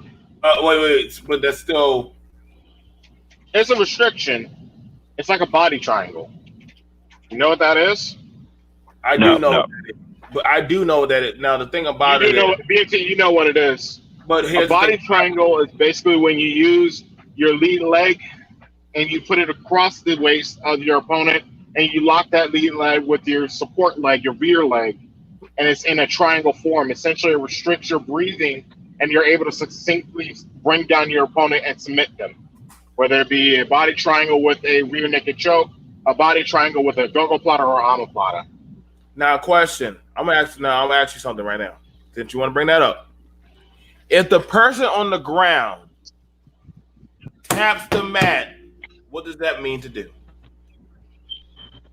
Stop. Repeat yourself.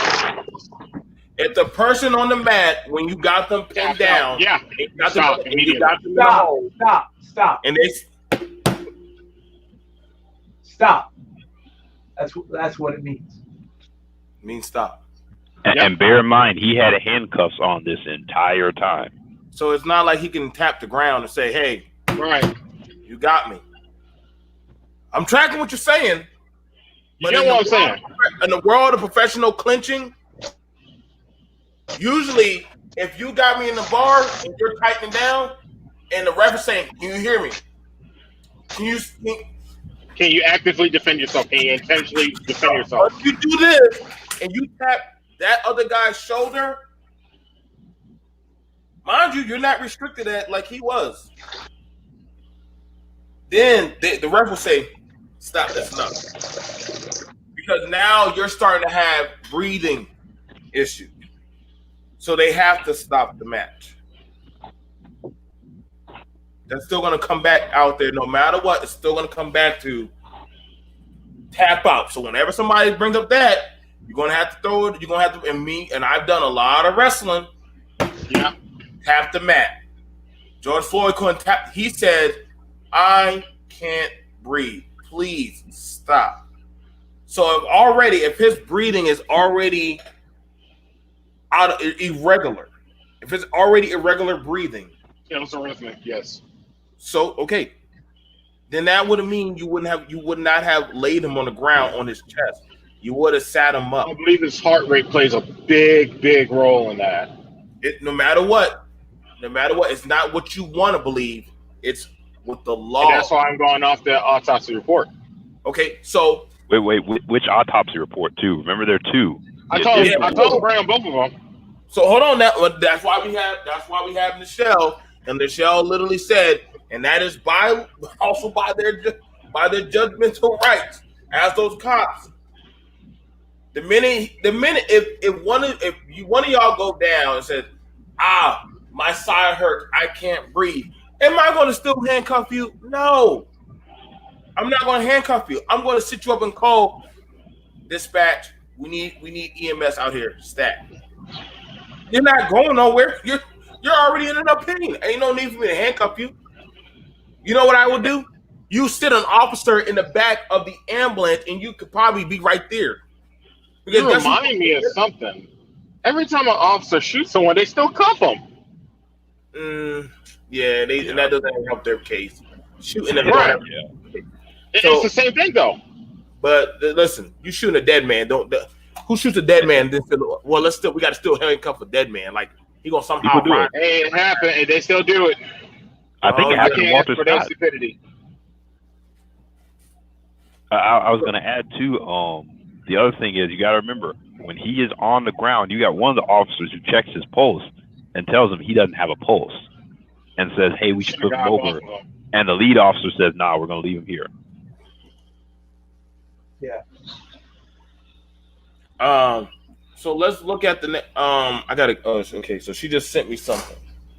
All right, but I don't want to be too long. Man, she's throwing me a lot of laws. And like I said, me and the show, we go over a lot of cases and a lot of different things about this stuff.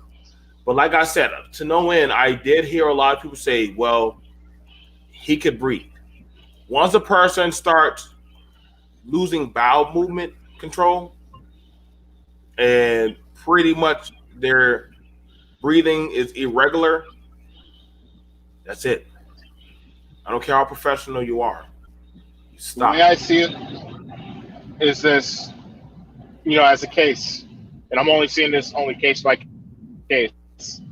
I don't look at past cases because they're already been adjudicated.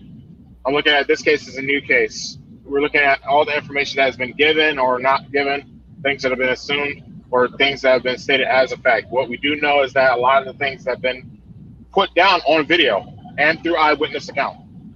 So what we're going to have here, we're going to have two conflicting things. That's why I said it's a 75% conviction, 25% walkaway. You got two conflicting autopsy reports. One by the family and one that's officially made by the state. Well, the one by the state said he had fentanyl in his system. We all know what fentanyl does. The one by the family that they paid for said he couldn't breathe. He died by asphyxiation. Right. So why would we trust the state? Now I got a question. Why would we trust the state if the state employee has been caught lying?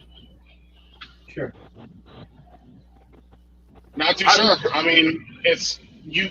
Essentially, you kind of got he say, she say at this point. You got the government saying one thing, and you got the people saying another. Both are using medical systems. Both have two different results. Hold on now. But we're looking at it where you didn't get your rights read to you, and you already are being traumatized. That's like an officer trying to arrest a victim, a person who was already beaten 2 months ago by domestic abuse. Do you think that that woman is going to be in her right mind when that officer grabs her and slams her to the ground and jumps on top of her? No. No. She's not. Her mind is mentally going to trigger back to that You're gonna have a state of manic. So, can I ask y'all one question? What's the go difference between? What do you think is the And I have a difference question between? for you too, Nichelle, when you have a chance. Yeah. What do you think the difference between resisting arrest and failure to cooperate is? They're pretty much the same thing, No, just they're not. worded differently. No, it is a legal standard. There's honestly a legal standard, and that's why people are confused. In Illinois v. Wardlow, 528 USC 119, actually reminded people that any quote unquote refusal to cooperate without more does not furnish the minimal level of objective justification needed for a detention or seizure. They're basically Okay, what about the saying state of Minnesota? this is the Supreme Court, dude. That's the Supreme Court. Okay. I didn't know that part. My bad. That's the Yeah. court. Yeah, you didn't disclose that part. You didn't disclose that part. No, she I'm read off sorry, the. you didn't know when I didn't hear. when I'm said driving, US. so I can hear I can hear parts of y'all. I'm driving. I hear a lot of it, but I didn't hear that part. I'm focused on the road and listening to you. No, that's totally fine. I should have said that the Supreme Court, but they repeated the rule. They repeated the rule, but you have to understand. I'm not cooperating. That doesn't mean I'm resisting arrest. I'm just not cooperating with you. You have a Fifth Amendment right. You have a Fifth Amendment right.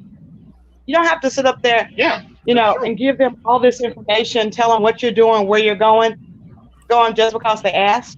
You don't have to let them search your car because they ask. You can say. And Nichelle, that comes off. And you said the Fifth Amendment is the failure to comply, which is not resisting arrest. It's just the failure to comply. It's a failure to not want to disclose self-incriminating evidence. Right. Okay. Right. So you have the right to refuse to cooperate. But that doesn't mean you're resisting. It's just I'm not cooperating. I have literally seen people say, if you're going to arrest me, fine. And they just go limp. That's not resisting arrest. They're not moving any part of their body. If the police officer wants to put their hands behind the back, they have to force their hands behind their back. If they want them, take them to the police car, they have to physically carry them out. That is not resisting arrest. That's just failure to cooperate. I have a question for you, Nichelle. I wanted to quickly ask, I brought this up to BMT earlier and it popped in my head. The officer was in discussions with the DA before they filed, before the case got turned over to Keith Ellison and he filed murder charges. He was trying to plead. Can that be brought up and used against him in the trial that, hey, he was considering pleading guilty to something and ultimately didn't? No. It can't? No. Plea bargains and plea deals are confidential. Just because we want to encourage them. Okay, so there are a lot curious. of reasons why people could consider a plea deal. It could just be the economics of scale. It's like, I can't afford a real high-priced attorney, and can we kind of work something out?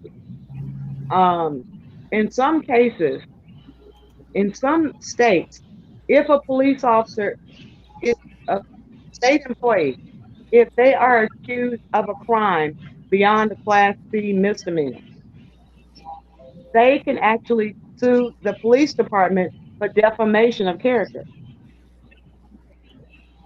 If you're accused of a crime and they're not convicted of it, they can turn around and sue you for defamation.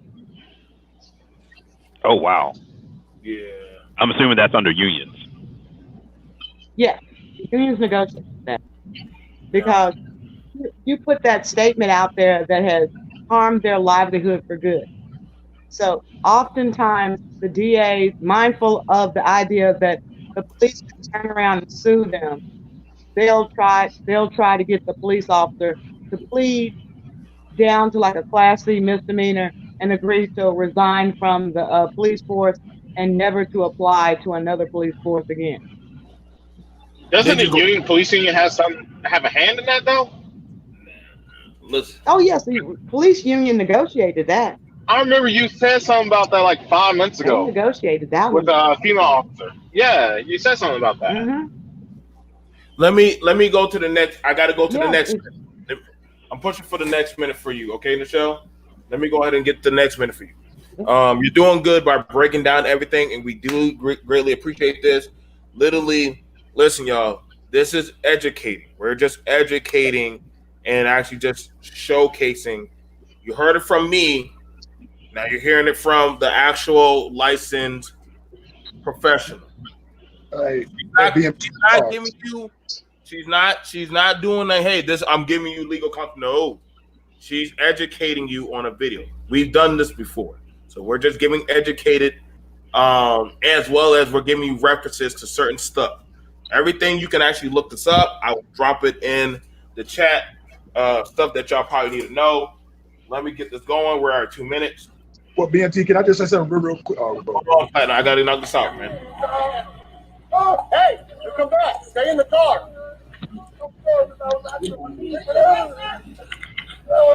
Stop resisting that. I'm not. Yes, you are.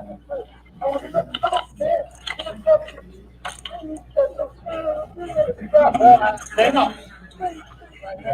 Against the wall. Yes.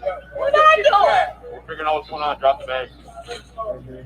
Figure out what's going on. Adam, what's the problem? It ain't us. We was in the ride. I just got my phone fee. It's my Adam fee. That's my ex. You good? He told me to get my car. That's it, man. You can ask Mr. Adam about this. You have ID? I'm on 38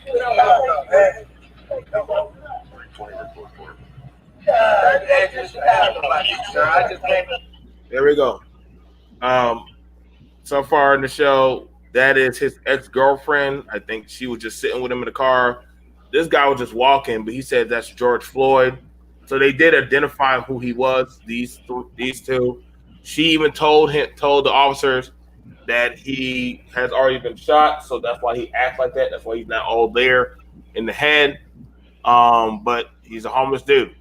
George Floyd is sitting on the ground. I believe me and Renaissance identified he's over there on the ground. So you saw him get handcuffed. Now he's on the ground. I don't know how much deli that can be. After two people just told you he's not all mentally up there after being shot. Michelle, you want to say anything or before I click it to keep going? No, keep going. All right, I'm rocking. Bought a tablet, and when I bought a tablet, it didn't work. Oh my God! He didn't even do nothing. You have ID? No, I don't. My name's Shamar Hill. No. Sir. Okay. I just came over to get my phone to see I have a purse or nothing. And my daughter is on her way to get me. What's the deal? I don't know. That's my ex. I don't know. Why is he getting all twirly and not showing his hands and just being all weird like that? Because he's been stopped before. Well, I get that, but still, when officers say get out of the car, going and I'm drunk, is he on something? Oh, he got a thing going on. I'm telling you What about does the that mean? police.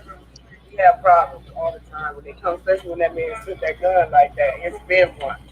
What's your first name? He's been here to George Floyd. What is it? Got George Floyd said. Oh, ouch, What man. are you on something right I'm now? not no nothing. You asked me around it. Let's go. Man. Let's go. We're 4 minutes in. Like I said, this is interesting. I'm not sure if y'all noticed. Whoever got this footage, they're recording it off of another computer. This literally is leaked. This is not by the police. Somebody got this somewhere else. Holy shit. I just noticed that. I'm like, wait, I'm looking at a screen through another screen. Yep. This Yeah, was you not know that, BMT? This is not supposed to be leaked. This was not supposed to be leaked out. It's almost like they hacked the police cam or some shit. Actually, the police They had department. somebody. They actually had some. They had to have somebody in the department watching the video and recording as they were watching. Right. I think so. Somebody said, "Yo, like I'm going to just throw this out there and let the people decide." And literally, I mean, shit. I'll put it this way. Nobody in their right mind would release this to say this is going to shine a good light on me. Hell no. No, they shall. Are they justified? You know, were they justified in questioning? Was that police officer justified in questioning the guy who was just walking, asking for his ID? They can ask you a question. You don't. Back to the other case. You don't have to respond. They can ask, but you don't have to respond. So he could have kept just saying, "Hey, I'm exactly. out." Just kept going. And just kept walking. That's not fleeing. That's not fleeing. That's not evading. It's like, hey, that's why people tell you, if the officer asks you a question, you say, am I being detained? Am I being detained? That's right. No, I just that's want to right. ask you some questions. Like, fuck you. Am I free to leave? I didn't witness a crime. I don't know anything. I'm just walking. How come me as a trucker don't get no freedoms, man? I really don't get that. I can't ask those questions.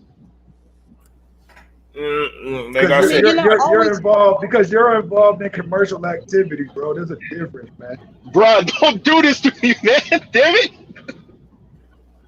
So let me. You can ask. No, they can ask. Can I search your car? No. Okay. They ask. That's all they can do. All right. Like regulate commerce. The other laws apply when you're involved in commerce.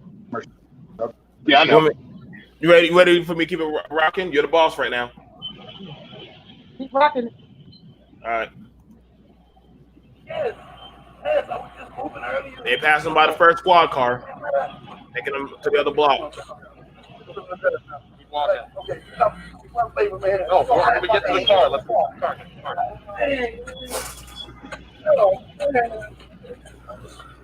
God, I'm leaving, man. I want to watch that car through your phone. Yeah, there's a lot. Stop going down. Stay on your feet and face the car door. Please. Please. Get out the door, man. I'm going to talk to you, man. Please, let me talk to you, please. You ain't listening to nothing. I know. We're not listening to what you're saying. Can you watch that car? Make sure no one goes in it. I hear you, but you're going to face the door right now. Listen up. Stop. I'm leaving. I'm leaving. Y'all telling you, man. I'm not listening, man. I'm not. You can ask him. They know me, you know. God, man, I'm going to do nothing like that, y'all. God, look at my business, officer. I'm not that kind of guy. Stop. I'm not that kind of guy. Stop. Please. I'm not that kind of guy, Mr. Officer. Please. Away. Hey, man. Don't leave me by myself, man. Please. I'm just claustrophobic. That's it. Well, you're still going in the car. Anything sharp on you? I won't do nothing to hurt y'all. No, sir. Nothing. I have nothing. Why y'all doing me like that? I was with these cracking food for me and stuff, man. I am claustrophobic for real. Could you please crack it for me, please? Yes, I'm cracking. Stay with me, man. I will. Please stay with me, man. Thank you. God, man. I don't know what to do, man. Please, man. That's what I'm saying. I don't know none of y'all, man. Nothing.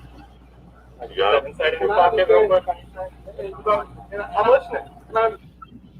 Oh, far, okay. 6 minutes in. He's alerting them to a medical condition. And he doesn't say he doesn't want to get into the back of the car. He just asks the guy not to leave him. Not to leave him. Just leave him in that car. Now, that is true. That is true. And also, I want y'all to know, I have seen an officer sit in the back of a squad car with a detainee. Like, I've seen them do that, like, literally. And, I mean, hey. But go ahead, Michelle, because you said that he alerted him to a medical condition. Yeah, I mean, a lot of people don't understand claustrophobia. I didn't understand how phobic can come over you. Claustrophobia can come over you. I was in a car wreck, hit from behind. It sealed my door. It bent the frame, causing the doors to seal shut. I was in uh, such a panic. My blood pressure, my breathing, all thing I could think of, all kinds of wild thoughts come to your mind because I couldn't get out of my car. You know, that logic of roll your window down, Panic. jump out of the window, it wasn't there. You know, I'm calling 911. Can y'all send the jaws of life to get me out of my car? You know, what if somebody else hits me? All these things are going through your mind. It's the feeling of being trapped. It's not just you're afraid of small places. Oh, he was in his car before. How could he be claustrophobic in a car? Because you can open your car door and freely get in and out. He knew that once they closed the door to the police car, he was going to be trapped inside. And that is a completely different experience. It causes you to And so there are hyperventilate. ways for police to handle that, to de-escalate the situation. He's already handcuffed. They could have put him in a squad car and got in next to him. Yeah. I mean, this is training. They could have better secured him better in the car, put a seatbelt on him, put extra restraints on him, and rode along next to him to try to de-escalate the situation. Yeah, they could have. And I mean, honestly, I'm curious why they skipped past the first squad car and put them in there. But I'm just saying, once a person starts telling you about their medical issues, and I mean, he kind of laid out, I've been shot, so you already know about the post-traumatic stress of being shot. Nobody's ever been shot before. Then he just told you he was claustrophobic. And he did say, notice what Michelle said, can you at least roll down the windows? He did say that. Mm-hmm. He did say, can you at least roll down the window? If you at least just do that, I'll work with y'all. They didn't try to crank on the car and start rolling down the windows, start trying to do. No, they were like, just get in the car. He knew that once he got in, they weren't going to do that, none of that stuff. But they weren't trying to. You didn't even tell him why you arrested him. It imagine you're 6 minutes in and you have yet to tell this man why is he even arrested. Right. Right. And then don't you have to be charged? Don't you have to be charged before you can be accused of resisting arrest? You got to be charged with something before you can even get there. That's why I put those cases up there for y'all. I wanted y'all to catch those things. I'm glad y'all did. Right. He had not. I already knew that, but go ahead. Notice. Yeah, he had not been. He had been detained without them telling him anything. He had no. Normally, if a police officer just wants to stop and start talking to you, you know, am I being detained? Am I arrested? They told the lady that they were just investigating. There's no. You can put me in handcuffs for your safety if you tell me I'm being detained, that you're investigating a crime. But they didn't tell him that. They told the lady that. It just gets worse and worse. We got 2 more minutes left. Let's go and finish it up for you. That people do stuff.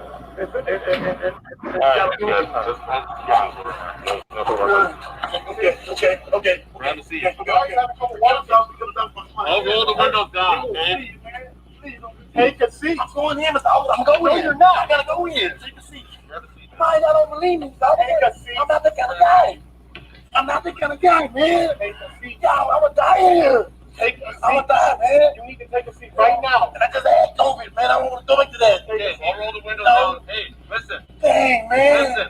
I'm not that kind of guy. I'll roll the windows down and Please, put the man. lights in, all right? Y'all I'll put the air on. stop. Look at that. Look at that. Not even looking. Look at it. Look at it. We can fix it right now while you're standing out here. Okay, man. God, y'all do me bad, man. Man, I don't want to try to win. I don't want to try to win. I don't want to win. I'm claustrophobic. I got anxiety. I don't want to do nothing else. I'll roll the window down. Man. Did anybody catch that he said he has COVID? Mhm. Did he say I don't want to catch COVID, or he said I? No. He said I have He said, COVID. I have COVID. I don't want y'all to catch it. Nisha, I know you beamed in on that. I was like, what? Whoa. Yeah. This guy literally just told you he had COVID. Why? The minute you would have told me that, I would have took my hands off you and got a mask and put it on me and you. Like, bro, you're not. If anything, I would have hot potatoed you out of my squad car. I would have hot potatoed right now, bro. Moonwalked it. I would have moonwalked it. To be honest, and gave him to another squad. Y'all wanted that bad? Nah, bro. To be honest, I'd be like, yo, this dude's got COVID. I ain't losing my life over no $20 shit. Y'all take this. Now, I'm just saying, but literally, he's naming off things about him. Because guess what? What the autopsy said, George Floyd had COVID. Yeah. Oh, it did? He had COVID. Yeah. I did not realize that. Body cam thing only makes Yeah, man, he had the woo flu. everything worse. Yeah. Your boy had the woo flu. Like, he literally. No, if he truly had it, that probably affected his breathing as well, because that's a lung disease. Everybody's That's hit. what it does. I'll put it this way: everybody's hit. Bystanders, the officer, the cars, everything. So I'm just saying that. I'm just saying that if the man is telling you I'm claustrophobic and I can barely breathe and I just had COVID, I'm sorry. I would just walked away and put myself in a hazmat suit. I'm sorry. Once he did that, if God knowing that would have been Michelle's client, she would have been like, why y'all got him on the ground? He just told you he has a breathing problem. And the woo flu.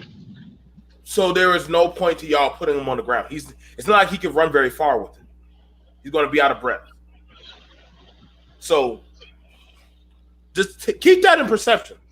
They're pushing him into a car, and he's telling them about his mental issues and that he has COVID. Yet they're still trying to get him with no mask on into a car. And still haven't told him what he was being arrested for. You're still waiting to hear that. What did you do? I never heard that. So for 9 minutes, this man, Sally, was being killed for something he never knew what he did wrong. You know, it's like one of those things where normally, I ain't even trying to be funny, even on a hot check case, the first thing they do is like, yo, do you have the funds to make this check good? I mean, common sense. Yo, dude, the dude in the store said that he got a fake 20 and he's convinced he got it from you. Now, you got another 20 you want to give him? I mean, honestly, I'm still trying to get over the fact that you accepted a $20 bill, and after you accepted the $20 bill, you checked it to see if it was fake. Who does that? Nobody. You would have checked Who it. sits up there and goes back in their drawer? No, I was I'm going to just say, trying to don't the use some common police need to sense here. investigate too? Before they arrest you, don't they need to go and at least get a statement from the guy? And otherwise, you just, because you have to, detain you on suspicion, I guess. All I in mean, all, it's a really, they really literally- weird situation. They literally went into the store. One video I saw, they went into the store. The guy's like, here's the fake $20 bill. And they go right outside, right over to Floyd's car and start tapping on it. And it's like, that didn't make any sense. It's like, how, it's the timeline that one, you know, the song I called 911 a long time ago. Mm-hmm. You could literally call 911 and say somebody's shooting. You can call 911 and say, yo, I just got in a car wreck. And they wouldn't get there that fast. Fast enough to catch. Maybe George Floyd ran into his ex-girlfriend and I didn't catch why she was in the car, but that's that's another part of it. Sitting there waiting for her ride. She told the cop her daughter was coming to get her. So rather than sit outside, I guess she just said, well, can I just sit and chill with you? So I don't see that nothing crazy, but I've had times where I've gone to the store and see an old friend, ex or whoever, and they just come and chill right by me. Hell, I've even seen it where they sat in the back of my tailgate, and we just shoot the shit. But I didn't know we was on a timeline to where the grocery store manager may call the police and they roll 8 deep on me. Then I'm gonna be like, okay, what the hell is going on? Then I'm trying to figure out and correspond. There's just a lot going on. So we got 1 more minute left in this. You know, and that way we'll put this one behind us, say that we did our job. 7 minutes.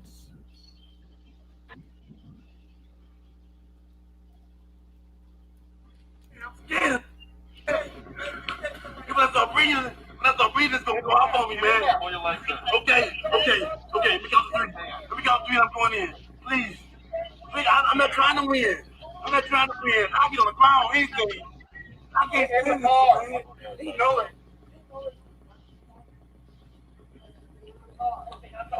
Get in this car. We can talk. I'm claustrophobic.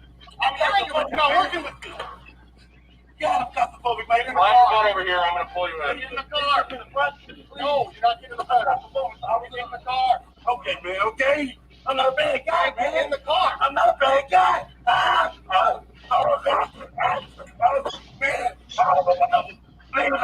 Please. Take a seat.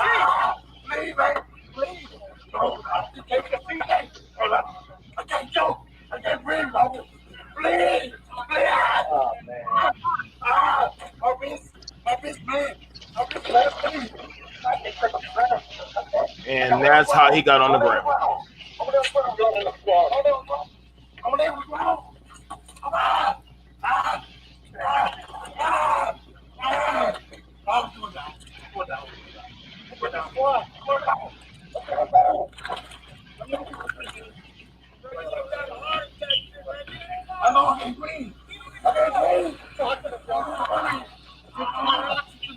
I feel like I'm having a heart attack. Yeah, me too. This is crazy. That's what he said. That's what I thought he said. I feel like I'm having a heart attack. So, you just heard it there. He told you he's claustrophobic. He told you that he has mental illnesses. You also confirmed that with 2 other people. His ex and also a bystander. 2 bystanders that said literally he has mental issues. You pointed a gun at him. No Miranda rights were read. No citations told to him. But you pointed the gun at him. You weren't wearing a mask to protect yourself as well as him. And also he revealed that he had COVID, which is very admirable of him. But not a lot of people tell other people that they got COVID. He literally told you, I have COVID. And he was going to be belligerent.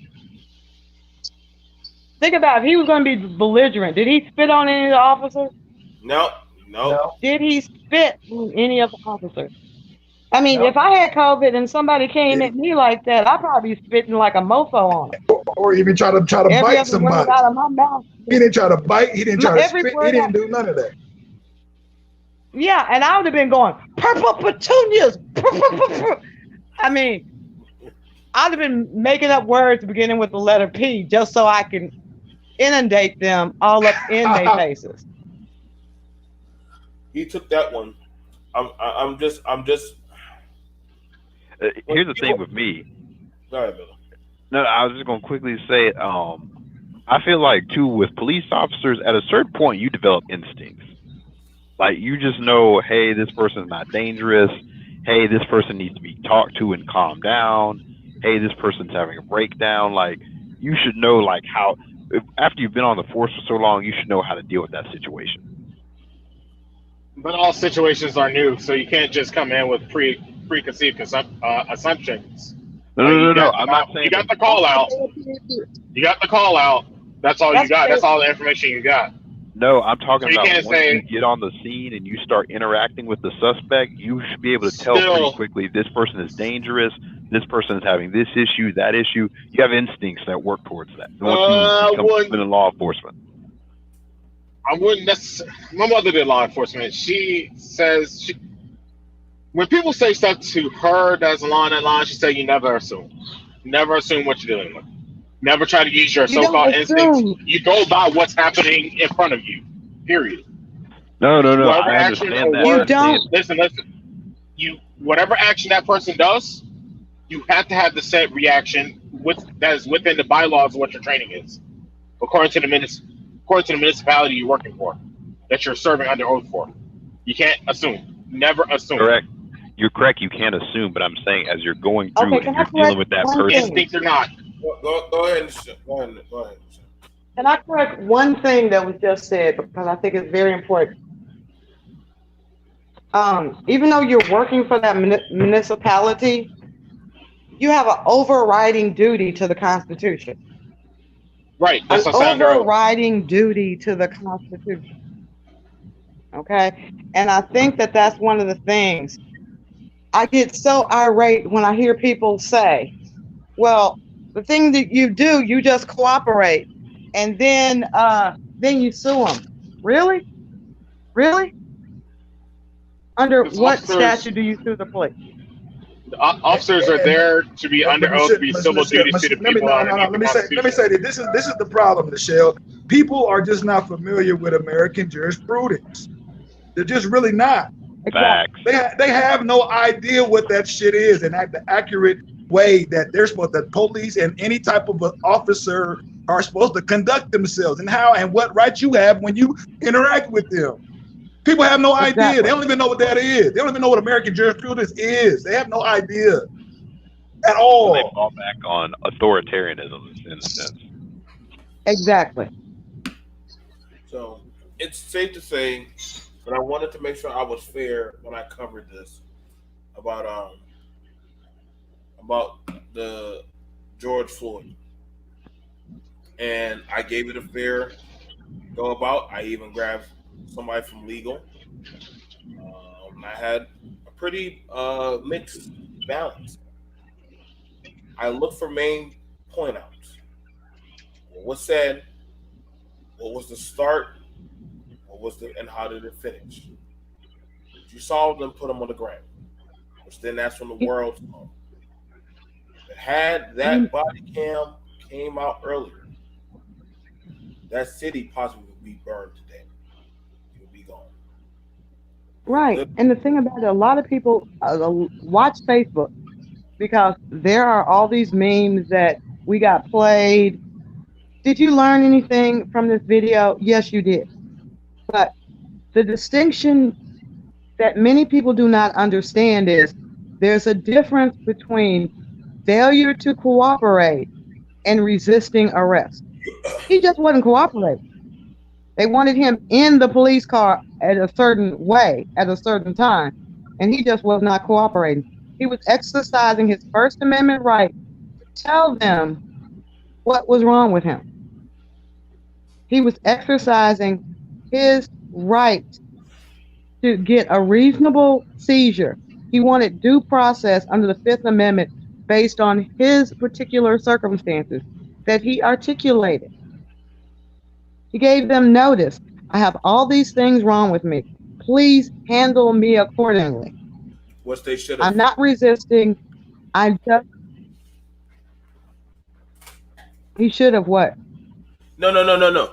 I'm saying it's actually, I forgot, it was nationally put out how the police were supposed to react to COVID-19 and COVID-19. It's funny to me, man, how mainstream media they always it's a constant pattern that you see where they always discredit and then try to justify. And it's funny how people will start to pick up them same characteristics as if your discredition of someone justifies them dying. Like where are people getting it from? I think that's so weird. That's so weird to me. Go ahead, man. I'm just gonna be blunt. I'm just gonna be real. Okay. It's a sad situation. It is, no doubt. It's a sad situation. I don't wish it on anyone. It's a heinous issue. It's a very, very bad issue. But because the average person doesn't really pay attention and only pay attention to what the media does, whether it's left leaning, independent, or right leaning, they're there to get a headline out. They're there to get money and ads pushed out. So they use George Floyd for all of that. At the end of the day, the average person is going to forget this one. They're going to forget it. They forgot Rodney King. They forgot Freddie Gray. They forgot Michael Brown. They forgot Trayvon Martin. They're going to forget this one too. It's going to be washed away in the sands of time. And I personally hate to put it, but man, once this whole thing's over, I don't really care because I'm going to move on to the next thing. I'm still going to get mine. I'm still going to treat people equally.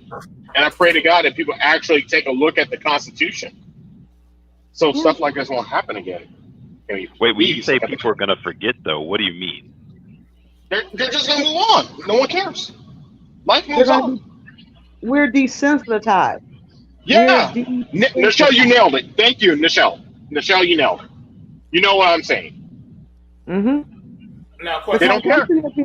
I am sitting up here in the Dallas-Fort Worth area. We know that 2 police officers have been convicted for murder in Dallas. Hey, Michelle, come up with the law so people start cutting off truckers. Since you're in that area, they drive like bats out of hell. let her finish up. I mean, we've already. I mean, Batham, both of them. He died at the hand of a police officer. A little boy died at the hand of a lying police officer. And both of those are in jail. They are appealing their convictions. There's not been a real change in the way the police are being trained. Don't forget, Ayanna Taylor. People have already, I don't even know if I'm saying her last name correctly, but everyone has moved on to Breonna and forgotten about Ayanna.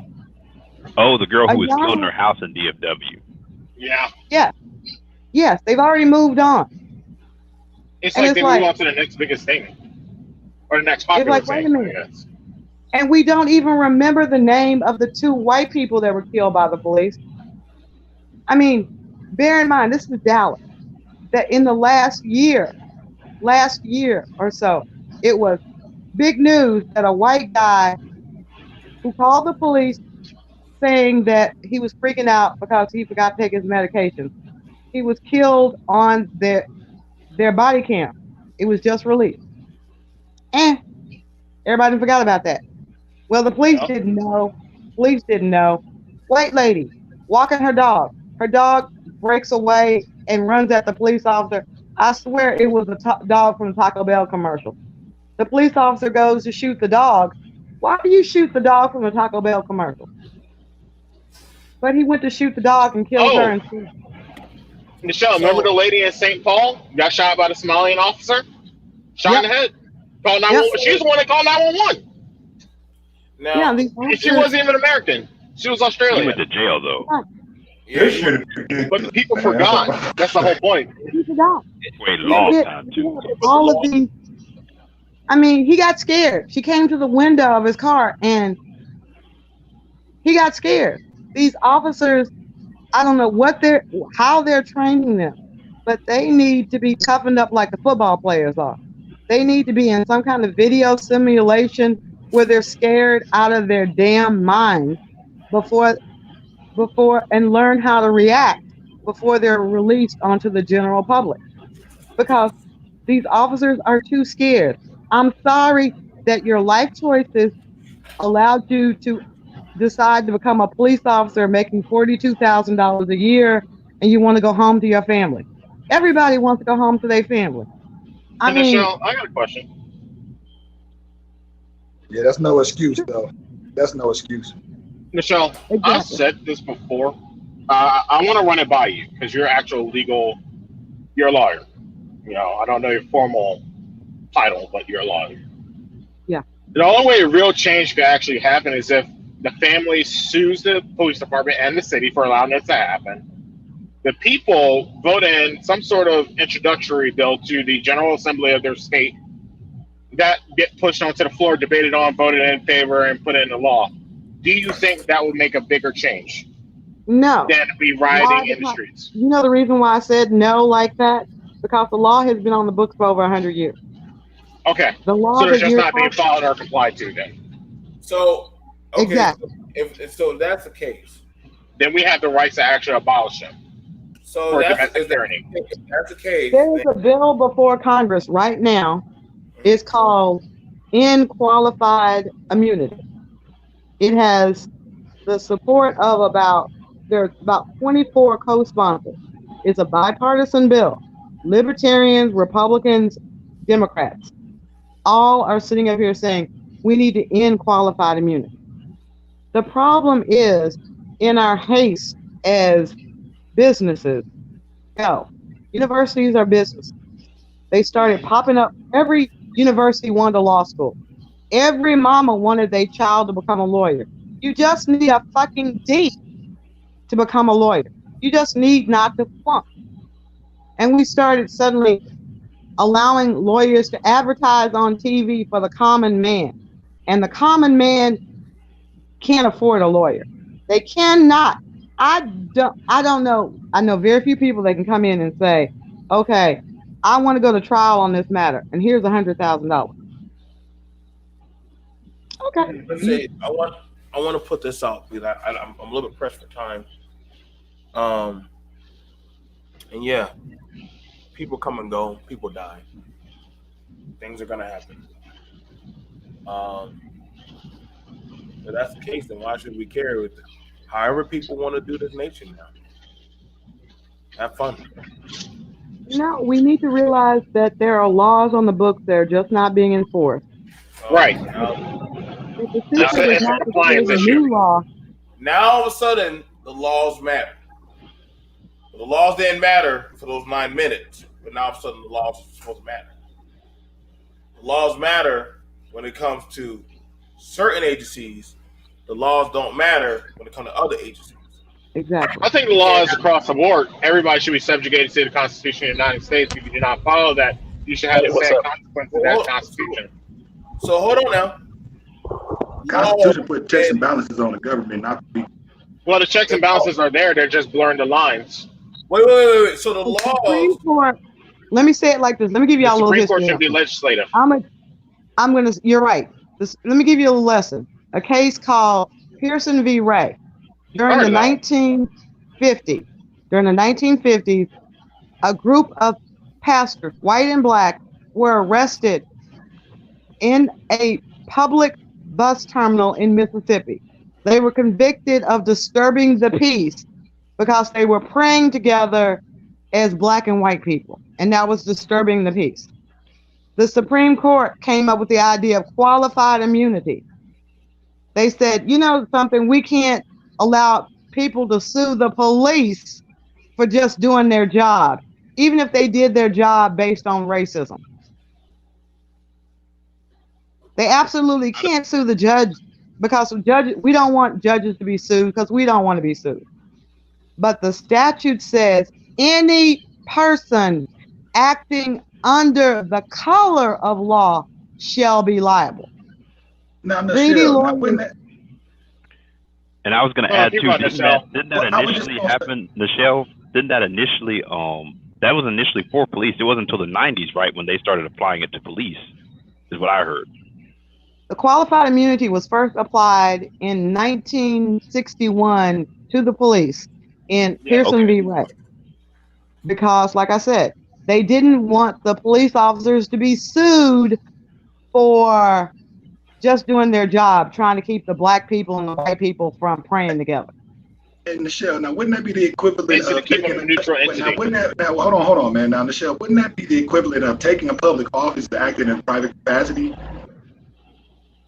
Yeah, that's the whole idea of, in the 1980s, in a case called, give me a second, I'll think of the case, but I'll tell you what it said. It was written by Justice Kennedy. He said that really and truly, we're right, but the KKK did not need to put police officers. Briscoe v. LaHue. In Briscoe v. LaHue, Kennedy said the KKK did not need to infiltrate the police department in order to violate people's constitutional rights. because if the KKK wanted to, they could just drag the people away before they ever saw the inside of a jail or a courtroom. Thurgood Marshall said, "This is the first time we have really ever departed from the plain meaning of the statute. The statute says any person. It is supposed to apply to any person. In Briscoe v. LaHue, an officer lied on the stand to get a conviction. It was proven that he lied. And they said, oops, he lied. So, oh well, but you can't sue him for lying to get a conviction. This statute is really designed to prevent wrongful acquittal, because the KKK didn't want to go to trial for their lynchings. Now, I'll tell y'all a little word that's called standing. It's the reason why no one can sue the government. No one has the right to just sue the government. That's the 11th Amendment. Unless the government gives you permission to sue it, you can't sue it. But can't you get permission through contracting with them and them acquiescing in some kind of way? Under a contract, yes. They have to agree that they have a limited amount of liability under a contract, because they're acting like any business entity in entering into a contract. Hiring and firing employees, they can sue. But if you walk into a government building, it's going to be hard to get a slip and fall against the government. Let me so I have to stop it. I gotta cook some dinner, y'all. Shout out to my co-host Michelle. I hope I do. I'm sorry, Mike, you came in so late, brother. Let me make a 30-second statement. Go ahead. I'm just gonna say this real quick. No, I just wanted to call in. Nobody's going to forget the people that are slain here. Just because you can't do anything at that very moment, you just can't do anything, but you don't forget. So it's like a notch, and it's creating a situation, and then you have inflection points in society. That's what it's called, riots or uprisings. And then with the law situation, to me, when those laws are being manipulated like that, that's the signal that's the end of your whole country, because that's what we're seeing. We're seeing people just not obeying the law and doing what's called rioting and uprising. So, if they want to keep doing that, if we want to keep doing that, then, we should just be prepared for some anarchy moments, and that's all I got to say. I'm gonna piggyback off what he said, because I think because people are ignoring the law, there won't be order. So as a result, for me, I've hinted with me moving outside of the country once laws have been the current coronavirus reactions have been lifted. I'm probably going to leave this country more than likely, due to the fact that this country is essentially crashing. Hey, we only have 5 million people with the coronavirus. That's it, just 5 million. We're how many? We're 335 million people. It's just 5 million that have corona. It's no big deal, right? Yeah. All lives It's matter. the fact that the governments are infringing upon constitutional rights. Those state governments are. So whoa. We can't use that. Yeah, they are. Look at California. You're not free in your own home. You telling me that's not infringing on your constitutional right, BMT? So what do you mean you're not free in your home in California? We do a show on that. What the people? Okay, hold on now. People were flagging guns all up in Michigan. They were using their rights. All of a sudden, guy who got his rights infringed upon, literally now people are like, well, we're going to just fuck up shit since y'all want to do whatever you want. Now all of a sudden, they're not doing the right thing. You can't pick and choose when all of a sudden the rights are relatively. I wasn't thinking about Michigan. I was thinking about California and the worship thing. We're not saying. Well, listen, I get you with that. Yeah, that's all I'm saying. Hold on now. I've seen a lot of pastors do a lot of crazy shit throughout COVID, selling goddamn tests, doggone, telling people to spend their last few dollars on a church that literally, when they don't know what they're going to do, not knowing they were going to get fired. There's a lot of stuff that did happen to people. A lot of stuff. The question is that the laws and the rules are now being called to the stand. And also, I'm going to say this, and next show, we're going to talk about, do we have an unrestricted freedom of religion in the United States? The answer is no. We do not have an unrestricted right to religious freedom in the United States. I'm writing that down, Michelle. I have the book right here to write down stuff. Okay. You said unrestricted. Right. Wasn't this country based on religious freedom? What we do not have, you have the right to believe, you don't have the right to act on that belief. You have the right to believe, but not the right to act on that belief. That's why we do not allow polygamy. Muslims cannot have polygamy. Mormons cannot have polygamy. You may believe in more than one woman, you just can't act on it legally. So can we practice our faith? Like, let's say, well, I'm a Christian, you know. I'm a Messianic Christian, essentially a Messianic Jew. The thing is that, let's say I want to do Hanukkah. Can I do that? Can I do Passover? Can I do all those things? You know, I'm just a Christian. Can I practice those things? And especially as a business owner, can I have the right to refuse? I guess my question is, I'm not a government entity. If I have the right to refuse you, because let's say I'm the Christian baker, gay couple comes in, bake us a cake. I say no because of our faith. They sue us. Am I in the wrong? Because I'm a private business now. That's the key word. I'm a private entity. I am not a public servant. I am not a government elected official. You're also being discriminated. You're also discriminating. Private business have the rights to refuse. I would push back on. I would push back on that a little bit in the sense of I wouldn't say any business is truly private because they're utilizing something that belongs to the public. Whether it be, I cannot say if literally a gay couple would have asked me, hey, they come by the church and ask us to go do some work on their yard or property, and we refuse them, and they ask, well, what do we do? Well, your lifestyle goes against our faith. I'll be seeing you in court. That's apples to oranges. I'm saying if someone asks me to bake a cake for them, bake a cake as a Christian. What is your? I don't bake cakes. They tell me to bake a cake. They tell me to bake a cake that is satanic. I say no.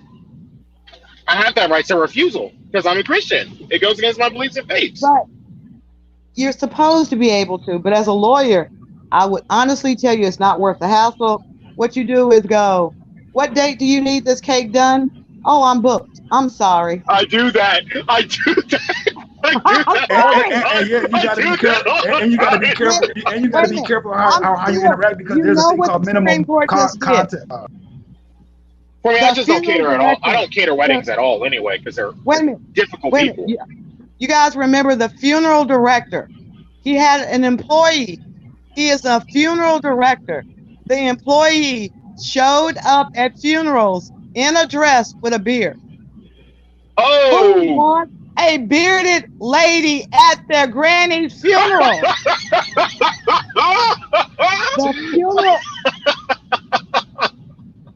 The funeral director fired him, and the Supreme Court said it was illegal for him to fire him because he was a bearded lady. Hey. Like I said, honesty is not the best policy. So hang on, give me the topic so that way I can do you what? Do you have unlimited freedom of religion? Do you truly have? Yeah, unrestricted. Do you truly have unrestricted?